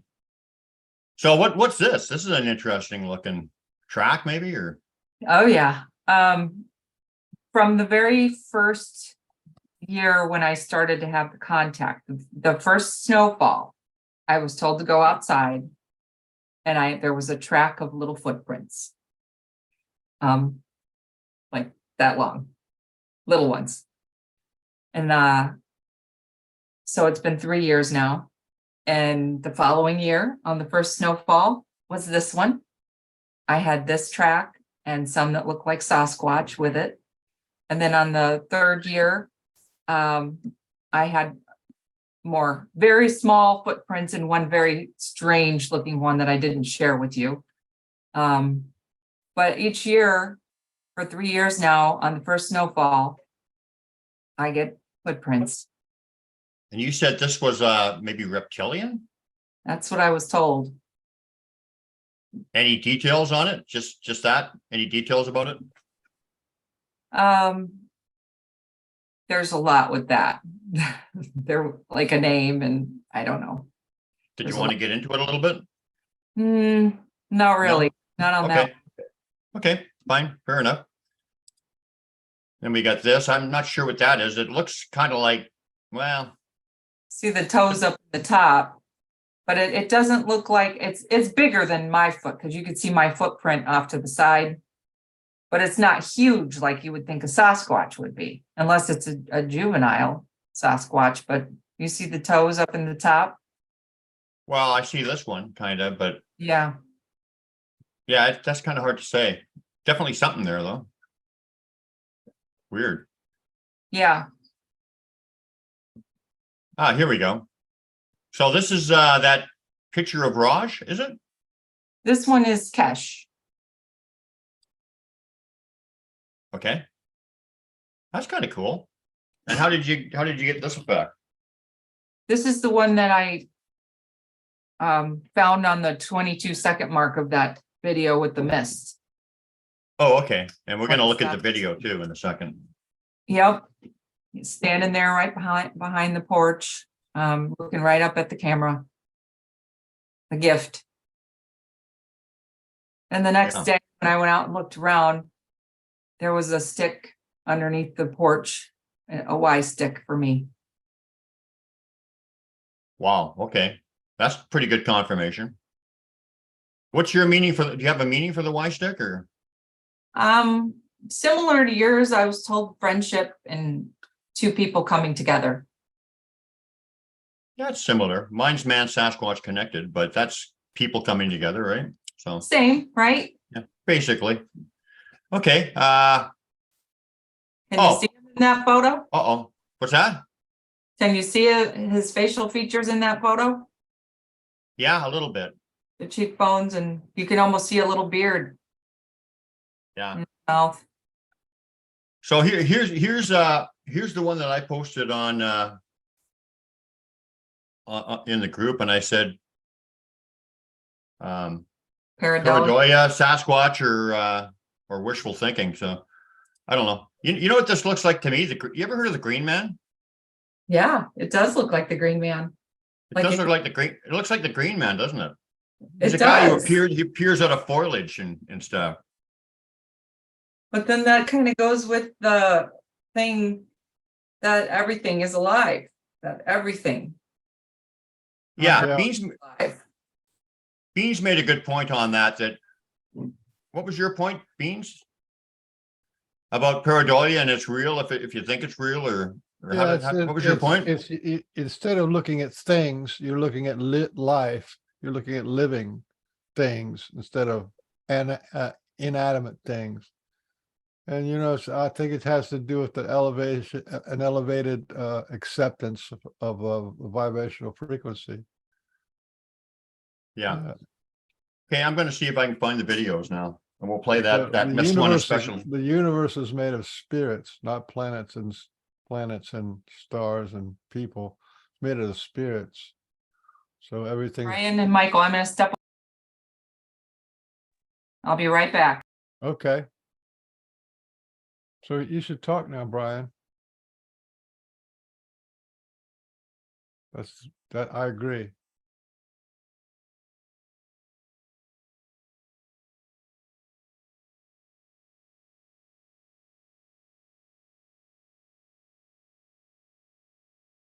Okay, I got that video all lined up. Man, what an amazing amazing guest we got, eh?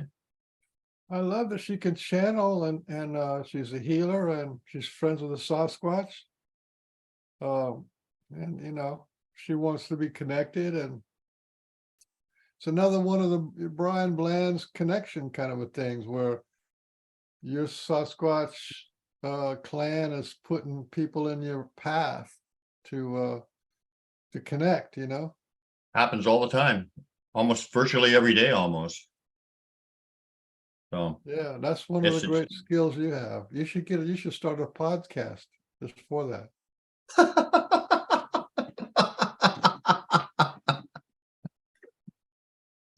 Yeah.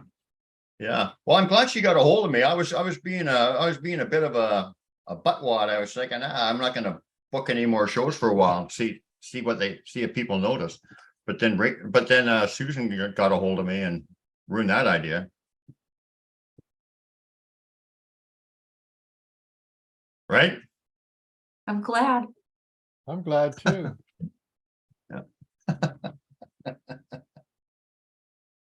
So do you have any more messages coming through from some of your friends that they would like to tell the Pork and Beans audience or anyone specific?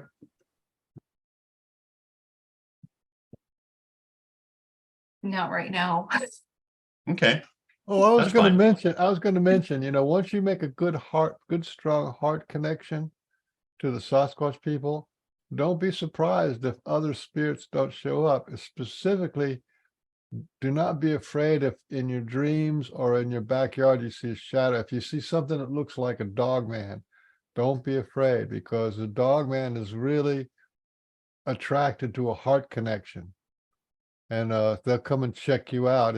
They used to come and check me out in my dreams. They give me a vision inside my head, and they just want love too. All beings I on have earth one want love. that has made contact with me, and he's coming in right now and saying his name.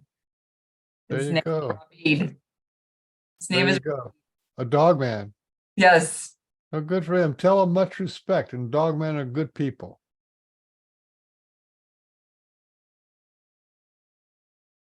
Yes, he's been part of this.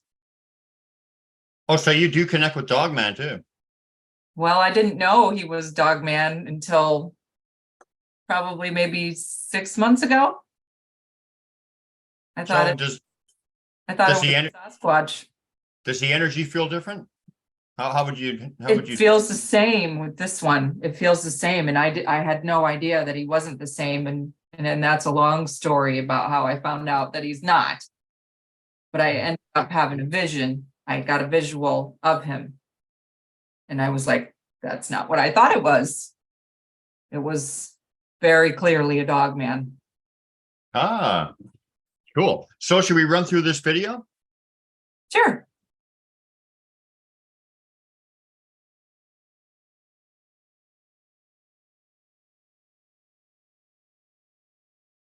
Here they come. 7, 8. Oh, there's the mist. There's the mist. I can see it. Holy mackerel. Yeah. That's not just a regular, that's amazing. And it Oh, I know. does all these weird twists and turns, and it's just crazy. Okay, I paused it at 22. Okay, so now zoom in to that. Can you zoom in to that right behind that chair with the cushion on it by the railing? Well, I can see something here. I don't know if I can with the video. Okay, but you can kind of see the face there. But that's how I got the photo. Yeah, I can't zoom in with the video, but I mean, that mist itself is amazing. I mean, like I said, I've seen that myself. Other people have reported seeing it. So let's So is the if you're on being a cell is the phone, being you in the can- mist, or is it in the darkness? like I'm on a cell phone and I can zoom in if I pinch my screen, like kind of like if you're, whoa, look at that. you know what I mean? We hear you, Big Pasta. All right. Yeah. So I'm doing it on my phone. I could zoom in a little bit, like she was asking. right at the 22 seconds. 22 seconds, right in behind here, right? right behind the chair, next to the railing, behind the railing. We're at 32 now, but still, what a mist. That mist does not look normal. And No. yeah, it's just strange. It's like flowing up and down and quick side to side. So that's what led me to be like obsessing over this mist. What was this mist? I would be obsessed over it too.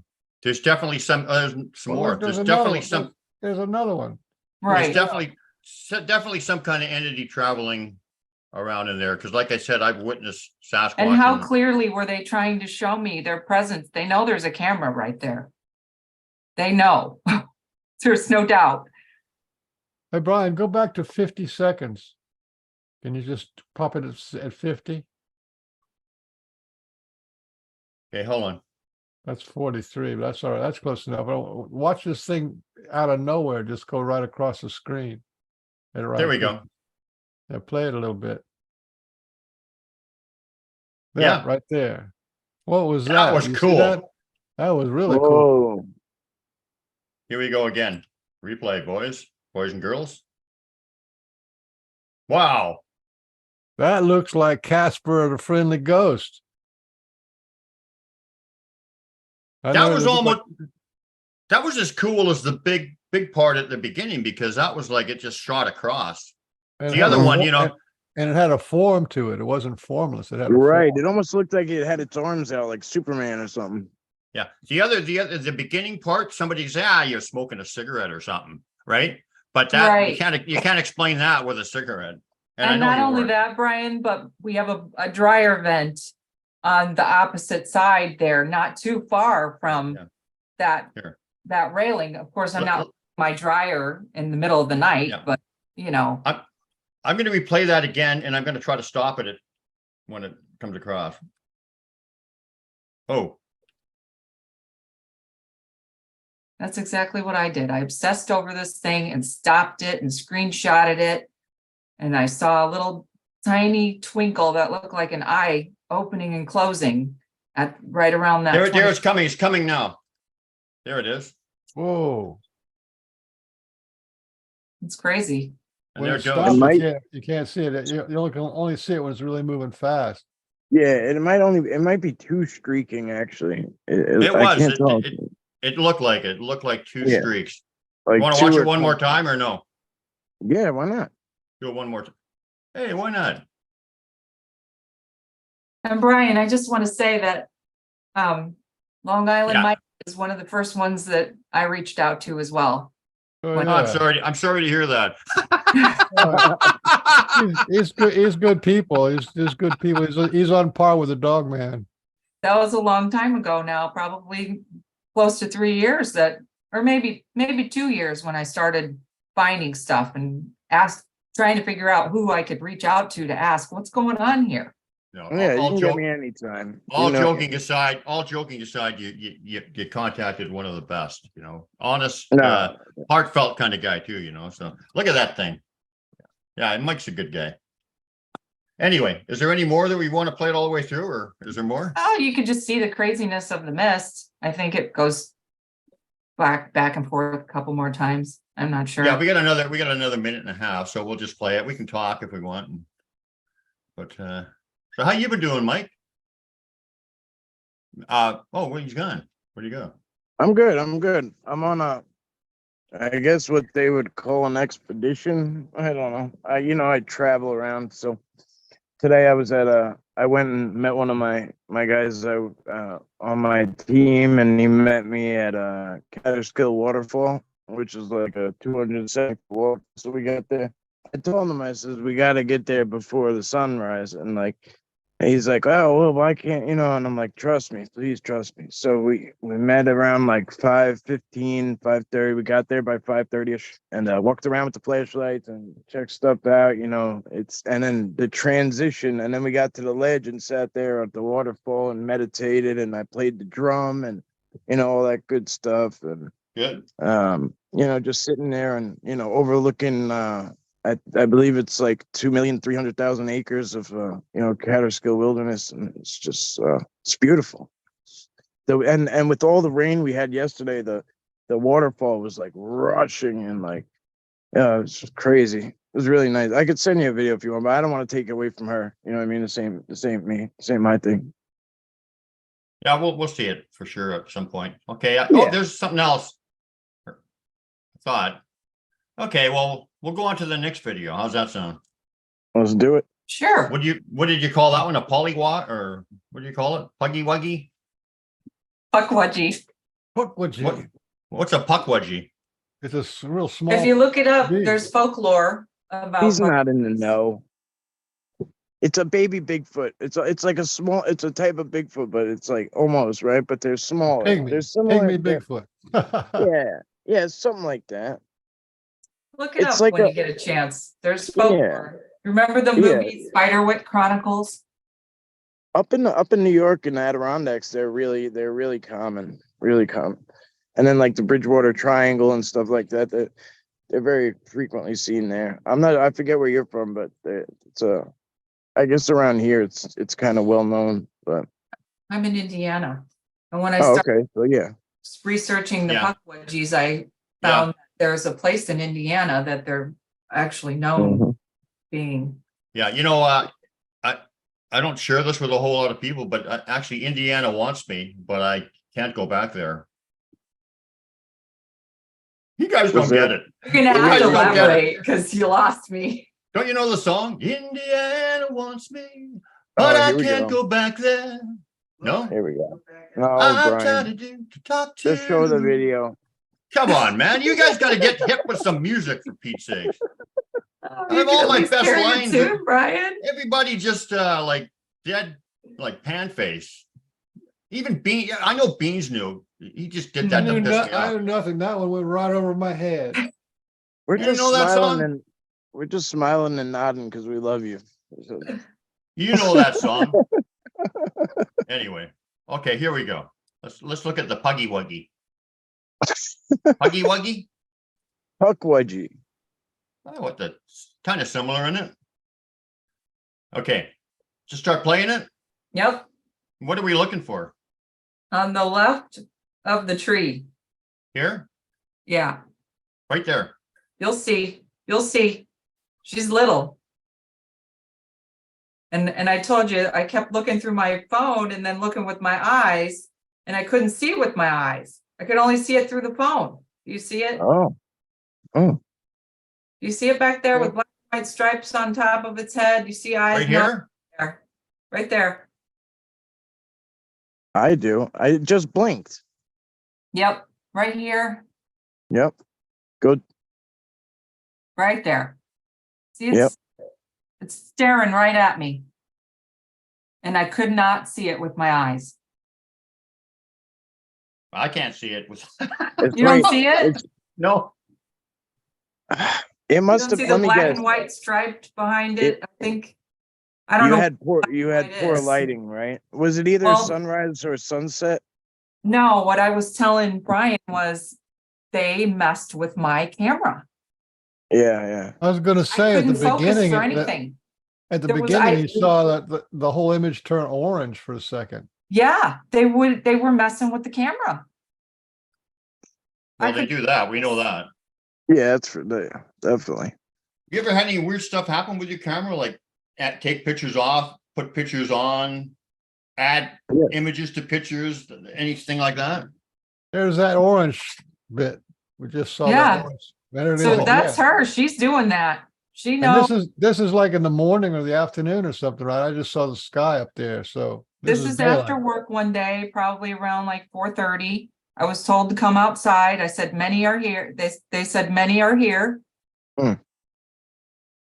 And there's no street, You don't there's no stoplight behind you, right? This is in the woods, so it's not like a stoplight turning red There's a behind you. house right over there on the other side of all that brush. Do you Well, see I'm saying, but it'd be behind you or guys. no? Mike, you said you saw it. Yep. You Yeah. want to keep playing it? Yeah, one more time.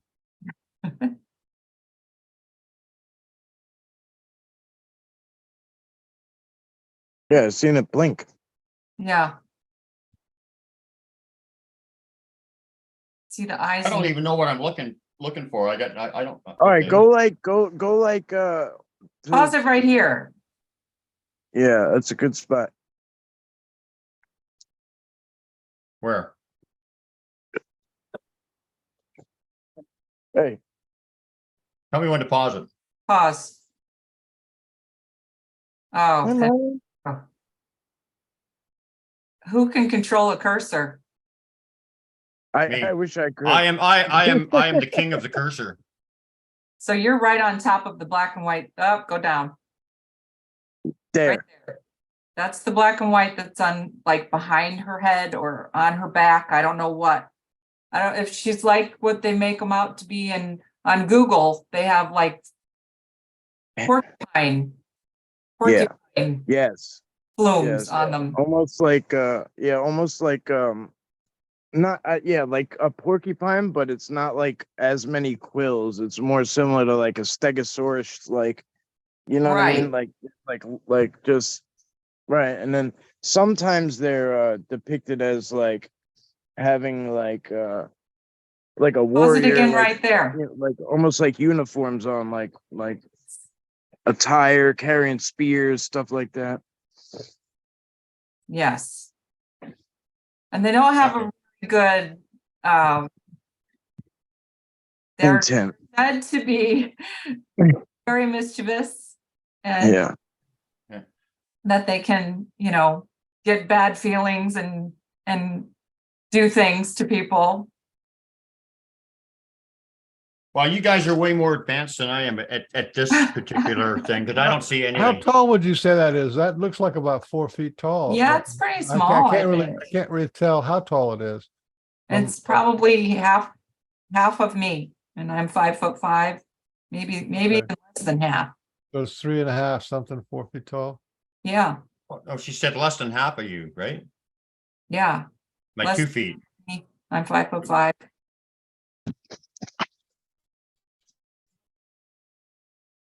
Good.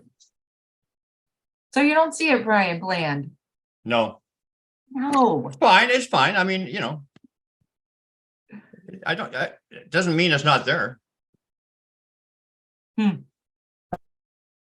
Do you, Beans, or I see some stripes, but it's too pixelated for me to really tell much. Probably on her Just- original computer, it was a lot better. yeah. No, Trust me, I'm it's not trying, I'm not trying to tell anybody it's not there or anything. That's not what I'm saying at all. I just don't see it myself, Oh, but no. that's typical for me. But if it's for me, I see it. I've had pictures where they've shown up and I see them immediately because it's for me, right? Right. If they're not for me, I'm not so good at it usually. Yeah. But I mean, so I'm not going to comment on that second picture because there's probably something there I just don't say. But the first one, remarkable. Anybody could see that, and I know that that's a mode that they travel in, so I find that really fascinating. Because, like I said, I've personally seen that in like. I have so many videos of that mist going across my porch. Mhm. It was daily for a while. They were really trying to say, we're here, we're here. Yeah. So You you want got, to try? you got more data, more recordings, and more experiences in the first 3 years of knowing Sasquatch than I've had in the last 10 years. But that's really good thing. I'm just giving you a compliment to the. Thank you. You're getting a lot. Of data, of proof, of And I feel confirmation. like they knew I needed that, and lately I don't have any physical. Like I really haven't Yeah. had physical evidence in quite a while. It happens. Recent It one, happens. yeah, Don't worry it about was it.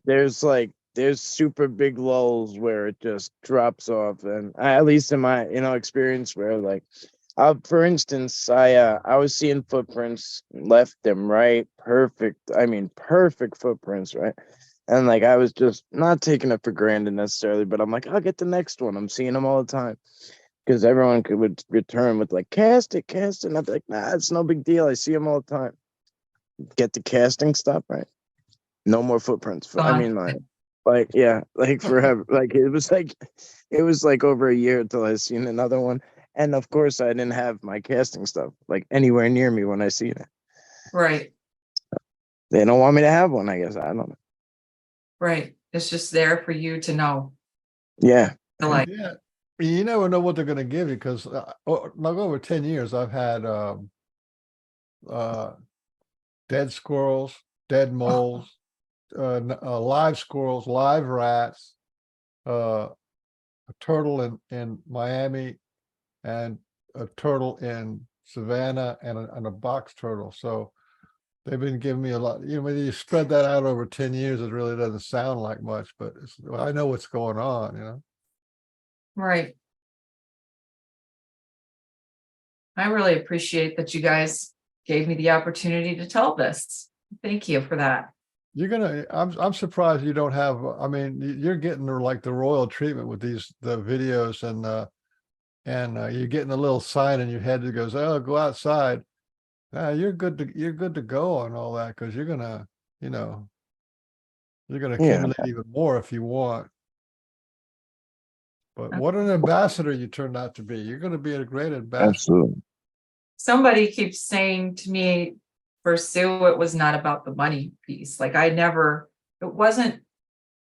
want to exploit or get anything from it other than to learn and to experience it. And I'm so excited about it and so honored that I was given that gift, that they allowed me to have that gift. They have the contact, Well, Kathleen Odom, she was charging $200 for 6 questions. If you want to hook up with your clan, then she, you write out 6 questions, and because she was really? like one of those kind of channels where she would just go away. She didn't do it on TV or anything.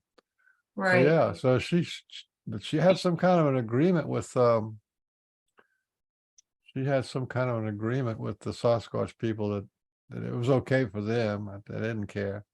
They're just Right. answering questions.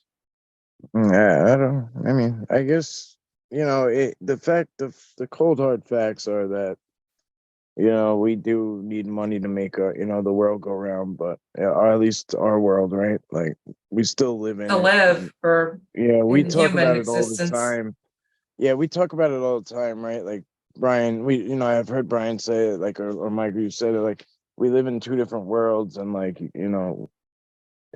even if you don't live in two different worlds as far as like spiritually and like when it comes to them, like you're all in, like we're still stuck to where we have to operate over here, you know what I mean, to survive.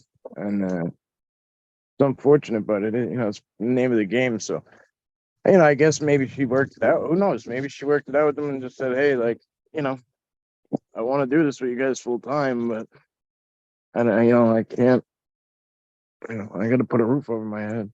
Right, But right, then, right, on right. the other hand, like people like Robin Hayes McCrae, she doesn't charge anything. She Oh, but channels Sasquatch, and she's channeled Sasquatch for dozens and dozens of people who have questions, or they have a Sasquatch in their backyard, or they want to yeah, know what this feeling was that they had, and if there's anybody around me now. She's been doing that for years. sure. She gets up to 20 calls a day.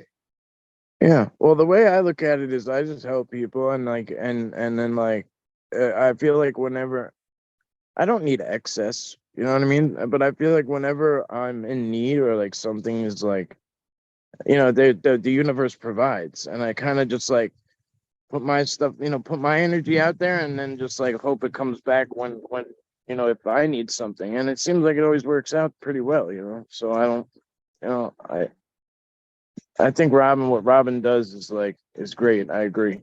Like she's always there for anybody at any time. So Yeah, no rule. The point I was getting at is there's no rules on any of that. I will say I really resonated with your channel of RE, and it really sounded, it definitely sounded like him. It was great.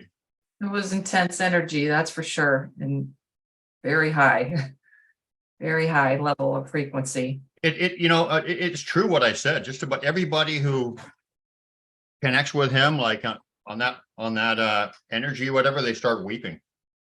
You Yep. notice that, Beans? And it's I've noticed it a few just times. comes on. It's incredible. so that's normal, right? For All them to that reach out taking to you to other the people. highest place of, I'm sorry. No, you're good. You're good. Go ahead. No, what were They you saying call- though? When they tell me that feeling that they take us to, they call that the highest place of love. Oh yeah, Well, yeah, absolutely. Because I it's can it's attest. I can attest to that. It just is. There's no questions, no need for any questions. There's all knowing. There's all connection. There's just it's it's just so perfect. I always refer to pixie dust in Peter Pan, right? Like it's so simple. Like all he's telling these people, like, yeah, you want to fly, I'll show you how to fly. Here it is, right? Think a happy thought, right? And like it's so similar. Like you tell people, like, if you want to see Sasquatch, like you have to be this, like you have to emanate this love, right? And like it's just so many people just can't get there. You know what I mean? They can't get there, but Right. it's awesome that they're taking you to this like higher, a higher level of love, because it's like It's hard to it's almost, stay there though. That's the thing. As a well, humans yeah, do not typically resonate at that level. We are yeah. here and they are there. Well, you It's want to hear something that I haven't told nobody really yet? Not really. Okay, but it kind of ties into what you're saying. Like, so they were teaching me bending elements. Um, they told me to get in the river, and I'm like, okay. And they have me stand in the river, and I'm like kind of waist deep, and my hands are hanging down to like where like my fingertips or like would go in the water, but I was kind of like holding them up, kind of like it was kind of cold, so I was just like doing my thing, and they were like, no, put your hand in the water. And I did, and I felt like instantly, so I started connecting to it, and trying to do what they wanted me to do, and I'm getting something right now, Mike, about trying to, yeah, and I was trying to being- manipulate the water, and I started to, it started to lift. As I lifted my hand, the Oh, water wow. would lift with it. And to the point where I even turned my hand this way, my palm, and it was sitting up top. Now, Wow. like you said, it's hard to sit, it's hard to stay there as a human. I psyched myself out. I'm doing it right, but I started to get into human mode and doubt and all this shit, and all of a sudden I snapped Yeah, it's myself out gone. of it. I mean, I They snapped said my, Reiki, as you were saying that, they said yeah, Reiki. oh, Reiki, right. Yeah, they have me, yeah, they have me using my like Reiki energy, like, because they know that's what I know and I'm good at. So like they have me work through that, right? Like, so like they've adapted my, yeah, they've adapted my knowledge of Reiki into like this like way of doing things with them. Yeah, you're really, yeah, you know what's up then. Yeah. If they said You, that to you, you're right on point. you're sitting in front of a fire. They're Yeah, they Smoking a did it with cigarette. fire too. I was fire bending. That's a little harder because you can't touch it, right?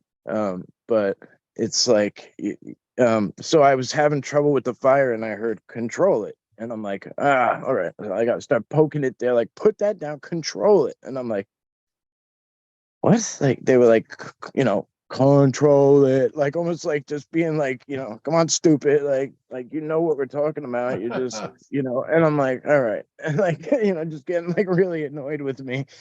So I like shake everything off, I get down to like nothing, right? Nothing and nowhere, and try to like zone everything out. And yeah, I start putting my arms out and going around it and like just trying to grab the energy with we were just talking about like with the Reiki energy and like through my hands and like and trying to manipulate it. And it was working for a minute, and then I psyched myself out because at one point I like kind of like almost like clapped my hands without touching them, and it went like, and I was like, all right, this is like, this was it was. I felt like I was like on some wizard stuff, like it was just weird, And this was in what the did, beginning. This was like one of my first experiences doing this, and um, so it was kind of sketchy, but what I were was you literally. getting? Sorry, what were you getting? I saw that you were getting something when you started talking. So what were you Yeah, getting? my head started tingling right here and my arm was tingling here and somebody just kept saying Reiki, Reiki, Reiki. So as he was telling his story, so they wanted to chime in, whoever is around Mike is wanting to chime in. I'm not getting and exactly who it is right now. Yeah, he's a little weird with his name, but we call him Bubba.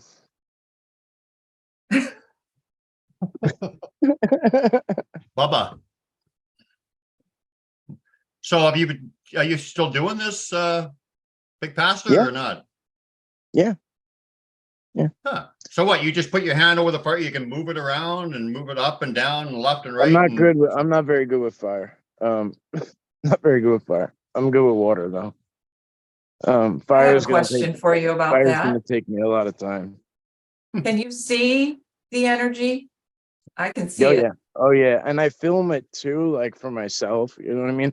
Just to kind of see like if anything's changing, if anything's differing. And I do like notes to myself as I go, like, oh, there was some wind right there, if there was any, you know what I mean? Like, just like, so when I watch, I kind of, it's like practice, kind of like I do it on my own time, my own thing. I always tell people like, oh, I'll film and do a lot, but there's times where I stop that. I stop because like I have to do something personal, or like, or when I'm camping is usually when I do all this stuff because I have nothing but time and I'm out there by myself and like I just have, all this time to just kind of connect and just get so deep rooted in with them. And yeah, it's a lot of fun. It's interesting. If you would have told me that, Brian, I think we've been usurped by these two. That I was just, our expert luminary, example. We've been usurped. well, I was just going to say, isn't it wonderful to watch these young kids coming up these days, Mr. Beans? That's what I was thinking. Nobody's been usurped. We're all doing what we're supposed to do. There's no better, worse. I'm more involved. You're like, and none of that stuff. Yeah, We're we all all where we're have a supposed to piece. be. So We are Right. each a piece. it's No doubt. and we all have to be happy with our piece. No, Yeah, no like, doubt. We're You know all what? piece of the I one. remember when I was Oh. first started out, I said, I wish I could do this. I wish I could do that. And Well, no, I don't right. really care. I just leave it up to them, right?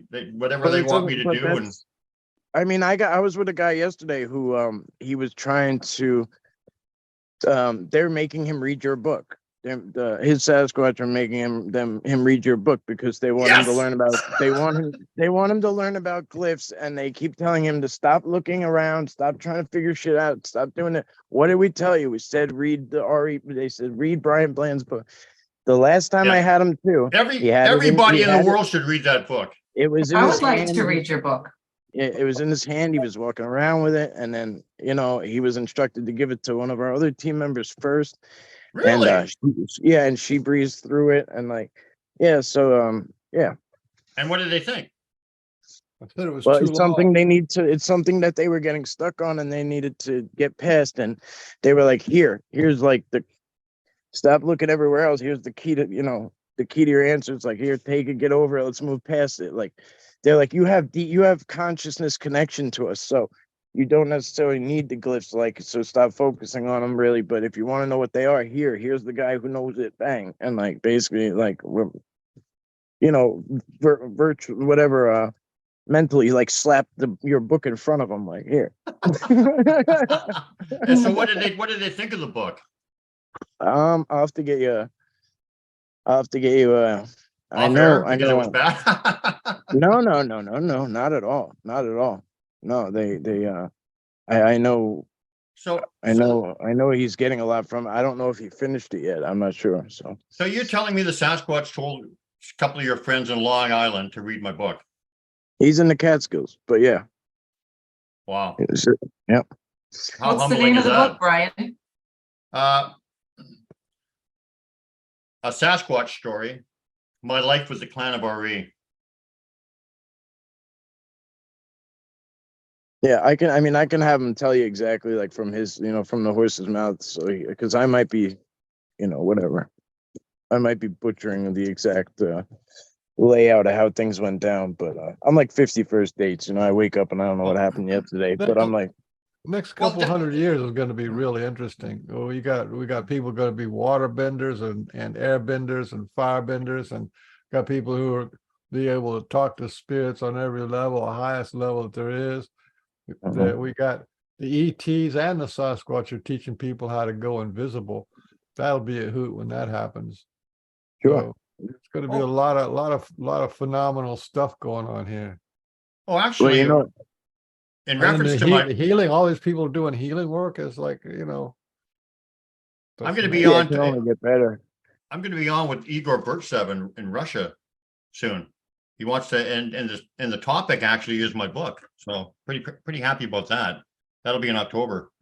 Well, I was sitting on a show the other day, and it was somebody's birthday party or whatever. It was my friend's birthday bash he was doing on the show. And people were just coming in, whatever, like, and this guy comes in and I see him in the chat and he's like, oh, I've seen a picture of a cloaked Bigfoot. It was by a guy named Brian Bland. It was by a guy named Brian Bland and his Sasquatch named RE. And I'm like, all right, it's not his Sasquatch name, but I'm like, whatever, I'll let it go. No big deal. He's got the point down.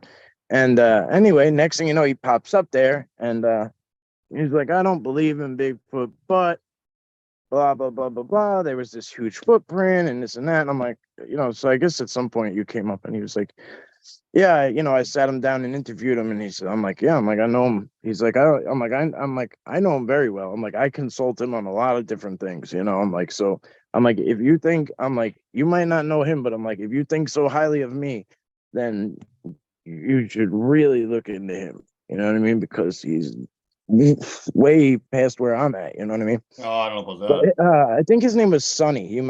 Were you on a show or something? Sonny Conway? Chop Shop, maybe? Sonny Paranormal? Conway. Yeah, I had never met him before that, but yeah. Yeah, that good sounds guy. about Yeah, right. good guy. Yes. I've been on his show before. Yeah. Yeah, he was. Yeah, he was singing your praises a little bit, and I co-signed. So You co-signed my book? No, Co-sign your praises. I Oh, co-signed your. co-sign. You don't listen too good, Brian. No, You miss I all the don't. good stuff that goes right past you. We gotta explain it to you.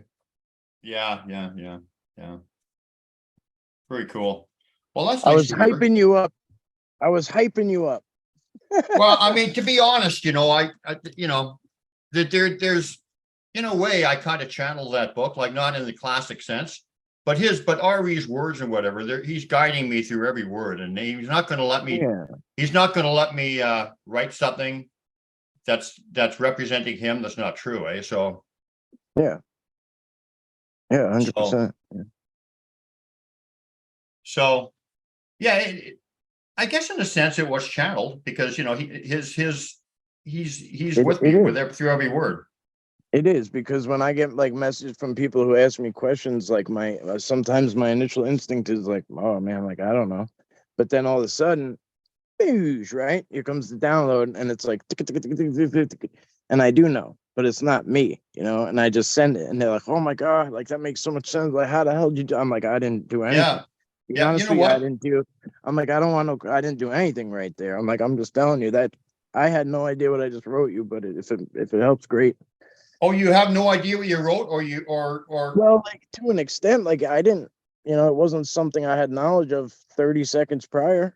You know what I mean? And like sometimes, yeah, I think I sell myself too short because I can talk to people and tell them and give them my opinions and answers and stuff, and quite often it really resonates. But some people I don't call it associate channeling, it. but yeah, some people call it channeling, but I mean, on some level, we're ambassadors, right? Which is sometimes channeling. Sometimes I just say like I'm just the vessel, like you know what I mean. And it's not always. I don't know if I could channel like on a whim, right?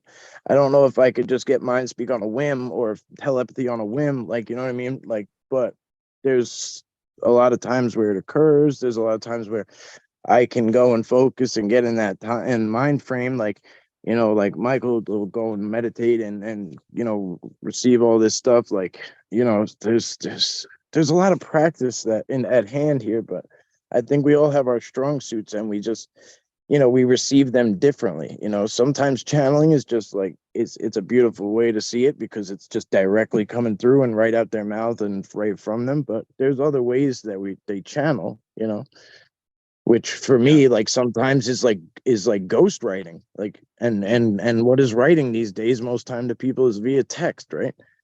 And like I text, but I'm all thumbs. I'm like, I type like this on a keyboard, and like so sometimes it's like and I'm like, I don't, it's almost like they even control like make me go faster. So like it's interesting.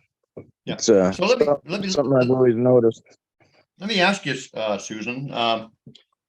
So you agree with me when I said that they mirror us in some ways. They will support who we are and what we believe in and whatever. So with that being said, when you channel them, how do you differentiate between what they're supporting you with and what is legitimately true without your support? And that's a tough one. That's You know what I mean? tough. Yeah. How I don't really know. I don't really know if my interpretation of what I'm being told is just my interpretation.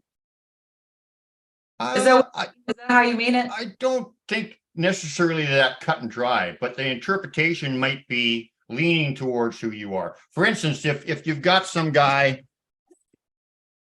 who's like a warmonger and like a real badass or whatever, and he's channeling something, his channel is probably not going to say, well, I want to throw flowers to you and daisies, and he's probably going to say, we're going to take you by force or whatever. We're going to change this by force or whatever. But that might not necessarily. I've learned in this is that they will, like your clan leader that has such a strong connection to you. There's a reason that one is connected to you. He aligns with your energy, your personality. You were chosen by him, basically. Right. Because of the person that you are, the personality that you are, your heart. The ones that came to me were chosen because of who I am. And sometimes I get downloads about that. I'm a kind of more of a serious person. I take things literally. I take things to heart. I'm not a big joker. So the ones that connected with me had to align with that type of a personality because they knew how I was going to perceive it all. I don't really take things super lightly. Everything's pretty deep for me. But it's just the personality that I am. Yeah. So a person that is a big joker, is always laughing, is always light, they're going to have a completely different type of Sasquatch person that connects with them. Someone that aligns. Like me. Probably, yeah. So if your clan leader is more of a joker, more of a lighthearted, that's because that is what aligns with you. Well, you know what? He is. He's Yeah. really, I mean, he's funny. He's got a big sense of humor. He likes to laugh. Likes And to I'm more- Bubba is sarcastic. Yeah, Bubba is sarcastic and like slick with me, and like he like says like wise ass things. You know what I mean? Like Because that's what congrats, aligns with you. about time. But Like just stuff like that. Like it's funny, but it's like, it's almost like, gee, like he's sarcastic with me because he knows it resonates. Like Right. Yes. he knows exactly. it resonates. But Yeah. some people also say that your Sasquatch guy that you connect with is an aspect of you, like they're connected to you and more than, like Sure. I've been told by a few people, whatever it means, that Ari and I are the same, whatever that means, so I think I think think at this point you're both part of each other, right? Like physically, like I mean every which way. I don't think like you have to go connect to him. I think you guys are just totally connected at all times. yeah, but if I am part of him by logic, then he would be a funny kind of joker and lighthearted and stuff. And his personality does reflect mine quite a bit. As a matter of fact, Right. I've asked people And so I guess in another way of saying that is it mirrors you. They're either chosen for you Right. because that's the type of person that you are. That's your personality. So you were chosen by that one that aligns with you, or it mirrors. How do you look at it? Yeah, you gotta wonder, right? How is the selection process done, or are they just like how they're all connected to everything and they are everything, and like maybe they just have every type of personality that we have, and it's just easy for them. You know what I mean? Like they can cut. It's so hard to say for sure how that selection process goes down, right? But Right. have you it's ever amazing. asked that? Have you ever asked that? That'd be I have. interesting to ask. I have. What do they say? Like when I say that they're part of you, like when Ari told me and told other people that we are the same. What is he? What do you think he's saying? I mean, I have my own idea, but what do you think he's saying, Susan? And what would your guides or channels say to that? They're saying one heart, one heart. Mm, Okay, I've heard that. Yeah. Wow. yeah. Big heart. One heart. Was We there? are one heart. We are one heart. Now, is that specific to myself and him, or people in their person, or is it one heart that we all share, or both? Obviously, I'm hearing all the one heart, that those that reside here, those that make it here to this connection. We're not all here yet. Of course, the goal is that we can bring as much of humanity here as possible, but only those that have been chosen and have made this connection yet are part of it. But I think the goal is to bring humanity to this level. Mm. I don't So, know. Makes Remember sense. It's making when sense to me, when but I Christ don't know. Christ said this, and he said, "I and my Father are one. I and my brothers are one." Yes. And it's important to keep that in mind because everything that is living is from the Father. Everything in existence from the Father. So we're one with the totality of existence of God and everything, and we're one with our brothers and the Yes. four-leggeds and A all lot that. of what you're saying, yes. That's another thing that they say to me a lot. They use words like brother, sister, mother in arms, grandfather. They tell me that I am their sister, I am their mother in arms, I am their daughter, I am their granddaughter. And the one that I have the deepest connection with, Kesh, he calls himself my brother. You know. Mhm. Yeah, ones I hear the most are brother and family. And the females tend to say mother in arms, like I am mother to their children, they are mother to my children, they love my children Mhm. as they would love their own children. Yeah, whatever happened, it takes a village to raise a kid, right? Like, I mean, Right? Yes. whatever And happened the to that. ETs, and They the ETs watch over my children. don't leave the Mhm. ETs out of it, because when people talk to the ETs, who are you? The first thing they almost always say is, we are you. We are you. We are your family. You're our family. We are one. And even Yes. though they may be strange looking, like most of them look like us anyway, but even though they may be strange looking, they're still consider us as one family, one being, one life, one force. So, that's kind of part of the awakening thing. Like you talk about trying to wrap your head around no space. Well, try to wrap your head around being, actually being one with everything. So what are the Sasquatch telling you, Susan? We're going through a transition, people are waking up. There's obviously some major changes going on with humanity today, a transition or however you want to call it. How do they do? And, I know that they can tell the future, they can tell the past, and it's all the same, the linear thing. So All right. I've always thought that if they're reaching out to us and putting all this effort into helping us wake up or whatever, they see a good outcome. So what do you feel about that? I think that we're going to come out of this. I don't, for one thing, because I try to create the reality that I want, because we are creators. So I'm going to try to, I'm not going to buy into the fear and all the stuff that I'm going to try to imagine and create a good outcome anyway. And I'm always of that frame of mind. But what do they personally see? They were channeling as you were speaking, so hopefully this resonates with what you just said, but they often say to me that we're at a crossroads, and they said specifically just now, there's one path and there's another path, and our goal is to bring the two paths together. The crossroads, it just constantly comes up that in the human condition, we're at a crossroads and we have a choice to make. And do we want to take the path to be higher, the highest version of ourselves, to understand that Earth is here for us to take care of humanity and not destroy the Earth that we live on. I think that's the big part of the message they're trying to give us. So many things that when it comes to that they influence me, even with my laundry, for instance. There was a time when I would put laundry softener on every load of laundry I did, and they didn't want me to use laundry softener. They wanted me to know that there's more than one reason why laundry softener isn't good.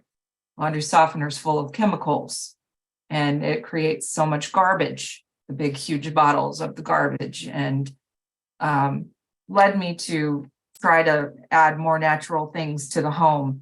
I think they want us to know that so much of what we are doing in our human condition, foods we buy, products we use, medications we take, so many things, they're trying to bring us back to understand that, one, we're being poisoned in many, many ways.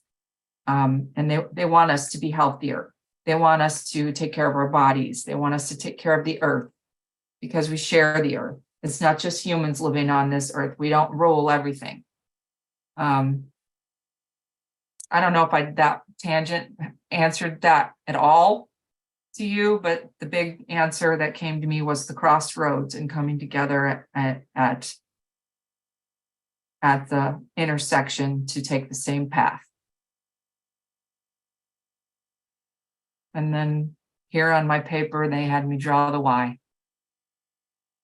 Yeah. I see the Y a lot. Usually, yeah, like where we connect at, you know. Yeah. So hold on a second. I'm going to bring up that glyph that you originally contacted me with, and we'll have a look at what you wrote about it and look at the original. How's that sound? Okay. And I believe that was your clan leader that wanted me to reach out to you, obviously for the connection, so that like-minded people are coming together and getting a better understanding of things, spreading the word about them and their purpose. So this is the glyph that you sent me the message on. I just wanted to say before you get into this, when I initially found it, I didn't realize this little thing was here. This little thing was cool because they left me a little. They left me a little gift. They left me a little gift there with my wife's and I fish glyph in it, which is our connection sign, and there's a little heart, and there's the two of us in the middle, and then there's little. Anyway, have you seen that? Did you see the thing? You saw it, right? Yes. I can't get over how they can even do that with their, it's just out of Anyway, their fingers. I didn't bring up the picture. I didn't bring up the picture of that specifically, but I knew exactly what it meant. It was for my wife and I, and it was just a loving, touching greeting about our connection and that they love us. But anyway, that's not specific to what you sent me. So you looked at this glyph and you got a message about it, right? I did. I'm looking at what I wrote down. I've got what you wrote down. Do you want me to Sure. go there? Yeah. Okay. So, glyph described by RE for Brian Bland for Pork and Bean short video. This represents our Lord and Savior leading the way. But we talked about that. You think that God is part of all of us, and you don't necessarily believe it in the Christian sense, right? Or do you? I think I do, but it's my version of the Christian sense has changed since all this has been happening in my life. What is changed in my heart. All right. And then God is not just a man up in heaven anymore. Yeah. God is everything. So this lead is God leading. Well, my interpretation is God is in all of us. We're all expressions of God expressing himself is how I look at it. But I don't believe in an invisible deity that we have to pray to for our salvation. I believe our salvation and everything we need is inside of us, but that's just me. Okay. So this represents our Lord and Savior leading the way. This right here, two paths coming together, my people and yours. This represents a boundary that humanity has never crossed. Now, I've always said that the meaning of the glyphs is personal. So that's not my meaning, but that doesn't mean anything. Right. That doesn't mean anything because it doesn't mean that it has to mean this for everyone. Absolutely. Absolutely. Came to me and absolutely was led to reach out to you with this. And look where we are now. We're having a show and dispensing all this beautiful. This is Irie's interpretation of what his intentions was, and I think that last one at the bottom. This represents the boundary that humanity has never crossed. Could you ask Irie if we're actually crossing that boundary now? Because it shows us crossing this boundary now. Many have, many to come. Many have, many to come. So that's like the plan. Hallelujah. I gotta run, guys. I'm gonna catch up with you soon. Susan, if you want to connect, I don't know if you still have my contact or whatever, but I'll talk to you soon. All righty. You want to catch up, and then thanks for stopping in, brother. Yeah, no, thank you. I'm getting hit up like they want me to drop these gifts, so like I've got all these gourds and pumpkins that they made. I had to go to the farmer's market for all. I mean, like they were like making me shop in there. It was ridiculous. Anyway. I gotta go drop it off down there. So you're like a food bank for the Sasquatch. Yeah, something like that. All right, man. Well, thanks for coming in. Always nice to see you, buddy. You too, guys. Be good. Okay. Well, Susan, we've gone on for 3 hours and you said only 2. So now my guilt is starting to kick in. So you probably have to go pretty quick, right? Yeah, I should, unless you want to still be online when the husband gets home from work and And he disapproves. he doesn't disapprove. He just doesn't want to have any part of it, I'd say. Really. Yeah. No, that makes sense. Yeah. Well, please. Yeah, I don't know. say- And then when please- I ask my Sasquatch friends about that, they say he's gonna come around with time, but they say a lot of it is fear. Yeah, there you go. Say you'll come back on our show. I think you should be a regular guest, or we should have a show where it's like a Q&A where people can ask, people in the comments can ask questions. That would be a great show. Or come back anytime you want, actually, for any reason. I'm honored that you had me. I am so honored. I can't even tell you. Thank you so much for having me and allowing me to tell this. Yeah. And if you know anybody else that would like to come on the show, please let us know. I was actually, before you contacted me, I was saying, I'm not going to book anybody and see if anyone notices. I'm getting lazy now, but you ruined that. So if you can suggest anybody for us, or anybody out there as a possible guest for the Pork and Bean Show, please do, because I'm running out of ideas. So please like and subscribe to the Pork and Bean Show Awesome. on Facebook. And also, I've got a YouTube channel, Sasquatch BC, The True Story, / the Pork and Bean Show. And I got a neat little series of videos I'm making now called Sasquatch Shorties, where I will take one glyph or one particular experience and talk about it. And I try to keep them under 10 minutes, and I really enjoy them, actually. And Yeah, I like the shorties. Because I'll be honest, I'm having a hard time to get through the length of these to watch them.